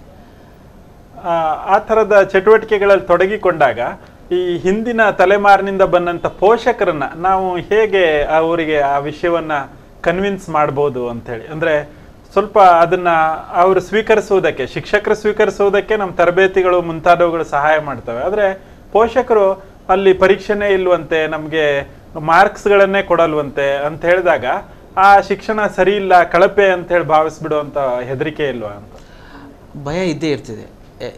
ಅಧ್ಯಾಪಕರು ಒಂದು ಸ್ಟ್ಯಾಂಡರ್ಡನ್ನು, ಒಂದು ಮಾದರಿಯನ್ನು ನೋಡಿರ್ತಾರೆ, ಪಾಲಕರು ಕೂಡ ಅದಕ್ಕೆ ತಕ್ಕದಾದಂಥ ಒಳ್ಳೆಯದನ್ನು ಕೂಡ ಅವರು ಸ್ವೀಕರಿಸೋದಿಲ್ಲ. ತಮ್ಮ ಮಾದರಿಗೆ ಮೀರಿದ ಒಳ್ಳೆಯದನ್ನು ಕೂಡ ಅನೇಕ ಸಾರಿ ಸ್ವೀಕರಿಸೋದಿಲ್ಲ. ಉದಾಹರಣೆಗೆ ನಲಿಕಲಿ ತರಗತಿಗಳು ಪ್ರಾರಂಭ ಆದಾಗ ನೆಲದ ಮೇಲೆ ಕೂತ್ಕೊಳ್ಳೋದನ್ನು ಪಾಲಕರು ಸ್ವೀಕರಿಸಲಿಲ್ಲ. ಅನೇಕ ಸಮಸ್ಯೆಗಳಿವೆ, ಮಳೆಗಾಲದಲ್ಲಿ ಅಂಥ ತೊಂದರೆಗಳೆಲ್ಲ ಇದ್ದಾವೆ. ಹಾಗೆ ನಿಧಾನಕ್ಕೆ ನಮ್ಮ ಅಧ್ಯಾಪಕರುಗಳು, ಶಾಲೆಗಳು ಏನು ಮಾಡಿದ್ವಿ ಅಂತ ಹೇಳಿದ್ರೆ, ಆ ನೆಲದ ಮೇಲೆ ಮಾಡಬೇಕಾದ ಚಟುವಟಿಕೆಗಳನ್ನೇ ಇನ್ನಷ್ಟು ಮೌಲ್ಯವರ್ಧನೆಗೊಳಿಸಿ ಚಿಕ್ಕ ವೃತ್ತಾಕಾರದ ಟೇಬಲನ್ನು, ಕುರ್ಚಿಗಳನ್ನು ಇಟ್ಕೊಂಡು ಮಾಡ್ತಾ ಇದ್ದಾರೆ. ಹೀಗೆ ಅವರ ಪಾಲಕರು ಏನು ಬಯಸ್ತಾ ಇದ್ದಾರೋ ಮತ್ತು ನಮ್ಮ ಹೊಸ ಕಲಿಕೆಯ ವಿಧಾನಗಳು ಏನು ಹೇಳ್ತಾವೋ ಅವುಗಳ ನಡುವೆ ಒಂದು ಸಾಮರಸ್ಯವನ್ನು ಏರ್ಪಡಿಸುವ ಕೆಲಸ ಕೂಡ ನಡೀತಾನೆ ಇದೆ ಒಟ್ಟೊಟ್ಟಿಗೆ. ಸರ್, ಈ ರೀತಿ ಡಯಟ್ ಒಂದು ಗುಣಮಟ್ಟದ ಶಿಕ್ಷಣವನ್ನ ಖಾತ್ರಿಪಡಿಸುವ ಒಂದು ಸಂಸ್ಥೆಯಾಗಿ ಎಷ್ಟರ ಮಟ್ಟಿಗೆ ಸಫಲತೆಯನ್ನು ಪಡೆದಿದೆ ಅಂತ ಹೇಳಿ ನೀವು ಹೇಳಕ್ ಇಷ್ಟಪಡ್ತೀರಾ? ಡಯಟ್ ಗುಣಮಟ್ಟದ ಶಿಕ್ಷಣಕ್ಕಾಗಿ ನಿರಂತರವಾಗಿ ಕೆಲಸ ಮಾಡ್ತಾ ಇದೆ. ಆದರೆ ಅದು ಎಷ್ಟರ ಮಟ್ಟಿಗೆ ಸಫಲವಾಗಿದೆ ಅಂಥೇಳಿ ಅದು ನಮ್ಮ ತಿಳುವಳಿಕೆ ಹೆಚ್ಚು ಬರೋದಿಲ್ಲ. ನಮ್ಮ ಪ್ರಯತ್ನವನ್ನು ಮಾಡ್ತಾ ಇದ್ದೇವೆ. ತರಬೇತಿಯನ್ನು ಕೊಡುವುದು, ಆ ತರಬೇತಿಯನ್ನು ಅನುಪಾಲನೆ ಆದ ಬಗ್ಗೆ ನೋಡುವುದು, ತರಬೇತಿಯ ಗುಣಮಟ್ಟವನ್ನು ಹೆಚ್ಚು ಮಾಡುವಂಥದ್ದು. ಆದರೆ ಕೆಲವು ಸಲ ಡಯಟಿಗೆ ಸಮಸ್ಯೆ ಬರುವಂಥದ್ದು ಏನಂತ ಹೇಳಿದರೆ, ತರಬೇತಿಗೆ ಮಾಡಬೇಕಾದ್ರೆ ಒಂದು ಕ್ರಿಯಾ ಯೋಜನೆಯನ್ನು ರೂಪಿಸ್ತೇವೆ ನಾವು. ಆರಂಭದಲ್ಲಿ ಕ್ರಿಯಾ ಯೋಜನೆ ರೂಪಿಸಿ ಎಷ್ಟು ಬಜೆಟ್ ಇದೆ, ಅದರಲ್ಲಿ ಯಾವ ಸಬ್ಜೆಕ್ಟಿಗೆ ಎಷ್ಟು ತರಬೇತಿ, ಯಾವ ಮಟ್ಟದಲ್ಲಿ ಆಗಬೇಕು ಇತ್ಯಾದಿ ಎಲ್ಲ ಡಿಟೇಲ್ ಆಗಿ ಅದು ಆಗ್ತದೆ. ಆ ನಂತರ ನಾವು ಎಲ್ಲ ತರಬೇತಿ ಜಿಲ್ಲಾ ಹಂತದಲ್ಲಿ ಮಾಡಲಿಕ್ಕೆ ಸಾಧ್ಯ ಆಗೋದಿಲ್ಲ. ಬ್ಲಾಕ್ ಮಟ್ಟದಲ್ಲಿ BRC ಕೋಆರ್ಡಿನೇಟರ್ CRPಗಳ ಸಹಕಾರದಿಂದ ಆಗ್ತದೆ. ನಾವೊಂದು ಟೈಮ್ ಟೇಬಲನ್ನು ಕೊಟ್ಟು ಬಿಡ್ತೇವೆ, ಈ ತಿಂಗಳಲ್ಲಿ ಈ ತರಬೇತಿ, ಈ ತಿಂಗಳು ತರಬೇತಿ. ಕೆಲವು ಸಲ ಏನಾಗ್ತದೆ ಅಂತ ಹೇಳಿದರೆ, ಈ CRPಗಳು ಅವರು ಬೇರೆ ಕೆಲವು ಕೆಲಸ ಮಧ್ಯೆಯಲ್ಲಿ ಬಂದುಬಿಡುತ್ತೆ. ಉದಾಹರಣೆಗೆ OOSC ಮಕ್ಕಳು ಅಂದರೆ ಔಟ್ ಆಫ್ ಸ್ಕೂಲ್ ಮಕ್ಕಳ ಗಣತಿ ಲಾಸ್ಟ್ ತಿಂಗಳಲ್ಲಿ ಬಂತು. ಆಗ ತರಬೇತಿಯನ್ನು ಏನು ಮಾಡಿದರು ಅಂದರೆ ಅವರು ಸ್ವಲ್ಪ ಬದಿಗೆ ಸರಿಸಿ ಆಗ ಅದಕ್ಕೆ ಹೆಚ್ಚು ಪ್ರಾಧಾನ್ಯತೆ ಕೊಟ್ಟರು. ಆಗ ತರಬೇತಿ ಹಿಂದೆ ಬಂತು. ಕೊನೆಗೆ ತರಬೇತಿಯನ್ನು ಮುಗಿಸಬೇಕಂತೇಳಿ ಏಕಾಲದಲ್ಲಿ 2-3 ತರಬೇತಿ ಒಟ್ಟು ಮಾಡಿದಾಗ ಒಂದೊಂದು ಶಾಲೆಯಲ್ಲಿ 2-2 ಜನ ಹೀಗೆ 3-3 ಜನ ಬಂದಾಗ ಆಗ ಪೋಷಕರು STMC ಅವರು ಸ್ವಲ್ಪ ತೊಂದರೆ ಎಲ್ಲ ಮಾಡುವಂಥ ಪ್ರಸಂಗ ಎಲ್ಲ ಬಂದಿತ್ತು. ಹಾಗಾಗಿ ಸಕಾಲದಲ್ಲಿ ತರಬೇತಿಗಳು ನಡೀತಾ ಇದ್ದರೆ ಆಗ ಖಂಡಿತ ಏನು ಶಾಲೆಗಳಿಗೆ ತೊಂದರೆ ಆಗೋದಿಲ್ಲ ಅಥವಾ ಒಂದು ಬರ್ಡನ್ ಅಂತ ಹೇಳಿ ಗೊತ್ತಾಗೋದಿಲ್ಲ. ಹಾಗೆ ಈ ರೀತಿಯ ಒಂದು ತರಬೇತಿ ಮುಂದುವರಿತಾ ಇರುವಾಗ ಖಂಡಿತ ನಮ್ಮ ಮೌಲ್ಯವರ್ಧನೆ ಆಗ್ತದೆ ಶಿಕ್ಷಣದ, ಅದು ನಮಗೆ ನಂಬಿಕೆ ಇದೆ. ಹಾಗೆ ನಾವು ಪ್ರಯತ್ನವನ್ನು ಮಾಡ್ತಾ ಇದ್ದೇವೆ. ಕಾರ್ಯಕ್ರಮದ ಕಡೆಗೆ ಬರ್ತಾ ಇದ್ದೇವೆ. ಶಿಕ್ಷಣದ ಗುಣಮಟ್ಟದ ಕುರಿತು ನಮ್ಮ ಪೋಷಕರಿಗೆ 1-2 ವಾಕ್ಯದಲ್ಲಿ ಏನು ಸಂದೇಶ ಕೊಡೋಕೆ ಇಷ್ಟ? ಗುಣಮಟ್ಟ ಅಂದರೆ ಮಗುವನ್ನು ಬದುಕಿಗೆ ಸಜ್ಜುಗೊಳಿಸುವಂತಹ ಒಂದು ಕ್ರಿಯೆ ನಮ್ಮಲ್ಲಿ ನಡೀತಿದೆ. ಅದರಿಂದ ಗುಣಮಟ್ಟಕ್ಕೆ ಅವರು ಪ್ರಾಧಾನ್ಯತೆ ಕೊಡಬೇಕು ಎಲ್ಲ ಹೌದು. ಆ ಮಗು ನಿಜ ಬದುಕನ್ನು ಎದುರಿಸಲಿಕ್ಕೆ ಬೇಕಾದಂತಹ ಸಜ್ಜುಗೊಂಡಿದ್ದಾನೋ ಅನ್ನೋದನ್ನು ಖಾತ್ರಿಪಡಿಸ್ಕೊಳ್ಳುವಂಥ ಎಲ್ಲ ಕ್ರಮಗಳು ಕೂಡ ಗುಣಮಟ್ಟದ್ದೇ ಅಂತ ನಾವು ಹೇಳ್ಬೋದು. ಆ ತರಗತಿಯ ಹೊರಗಡೆನೇ ಮಗುವಿನ ಕಲಿಕೆ ಆಗುತ್ತೆ. ಪೋಷಕರೇ, ಶಿಕ್ಷಣ, ಶಾಲಾ ಶಿಕ್ಷಣ ಮತ್ತು ಶಿಕ್ಷಣದ ಗುಣಮಟ್ಟ ಈ ಕುರಿತು ಒಂದು ಅರ್ಥಪೂರ್ಣವಾದಂಥ ಚರ್ಚೆಯನ್ನು ಈ ದಿವಸ ನಮ್ಮ ಡಯಟ್ ಪ್ರಾಂಶುಪಾಲರಾದಂಥ ಶೇಖರ್ ಅವರು ಹಾಗೆ ಕುಂದಾಪುರದ BRCಯ ಸಂಪನ್ಮೂಲ ವ್ಯಕ್ತಿ ಶ್ರೀ ಉದಯ್ ಗಾಂವ್ಕರ್ ಅವರು ನಡೆಸಿಕೊಟ್ಟಿದ್ದಾರೆ. ಅವರಿಗೆ ನಾನು ಹೃತ್ಪೂರ್ವಕವಾದಂಥ ವಂದನೆಗಳನ್ನು ಸಲ್ಲಿಸ್ತಾ ಇದ್ದೇನೆ. ನಮಸ್ಕಾರ. ಮುಂದಿನ ವಾರ ಮತ್ತೆ ಒಂದು ಹೊಸ ವಿಷಯ ಜೊತೆಗೆ ಹೊಸ ಒಬ್ಬ ಸಂಪನ್ಮೂಲ ವ್ಯಕ್ತಿಗಳ ಜೊತೆಗೆ ಭೇಟಿಯಾಗೋಣ. ತಾವು ನೋಡ್ತಾ ಇರಿ. ತಮ್ಮೆಲ್ಲರಿಗೂ ಶುಭ ವಿದಾಯ. ನಮಸ್ಕಾರ.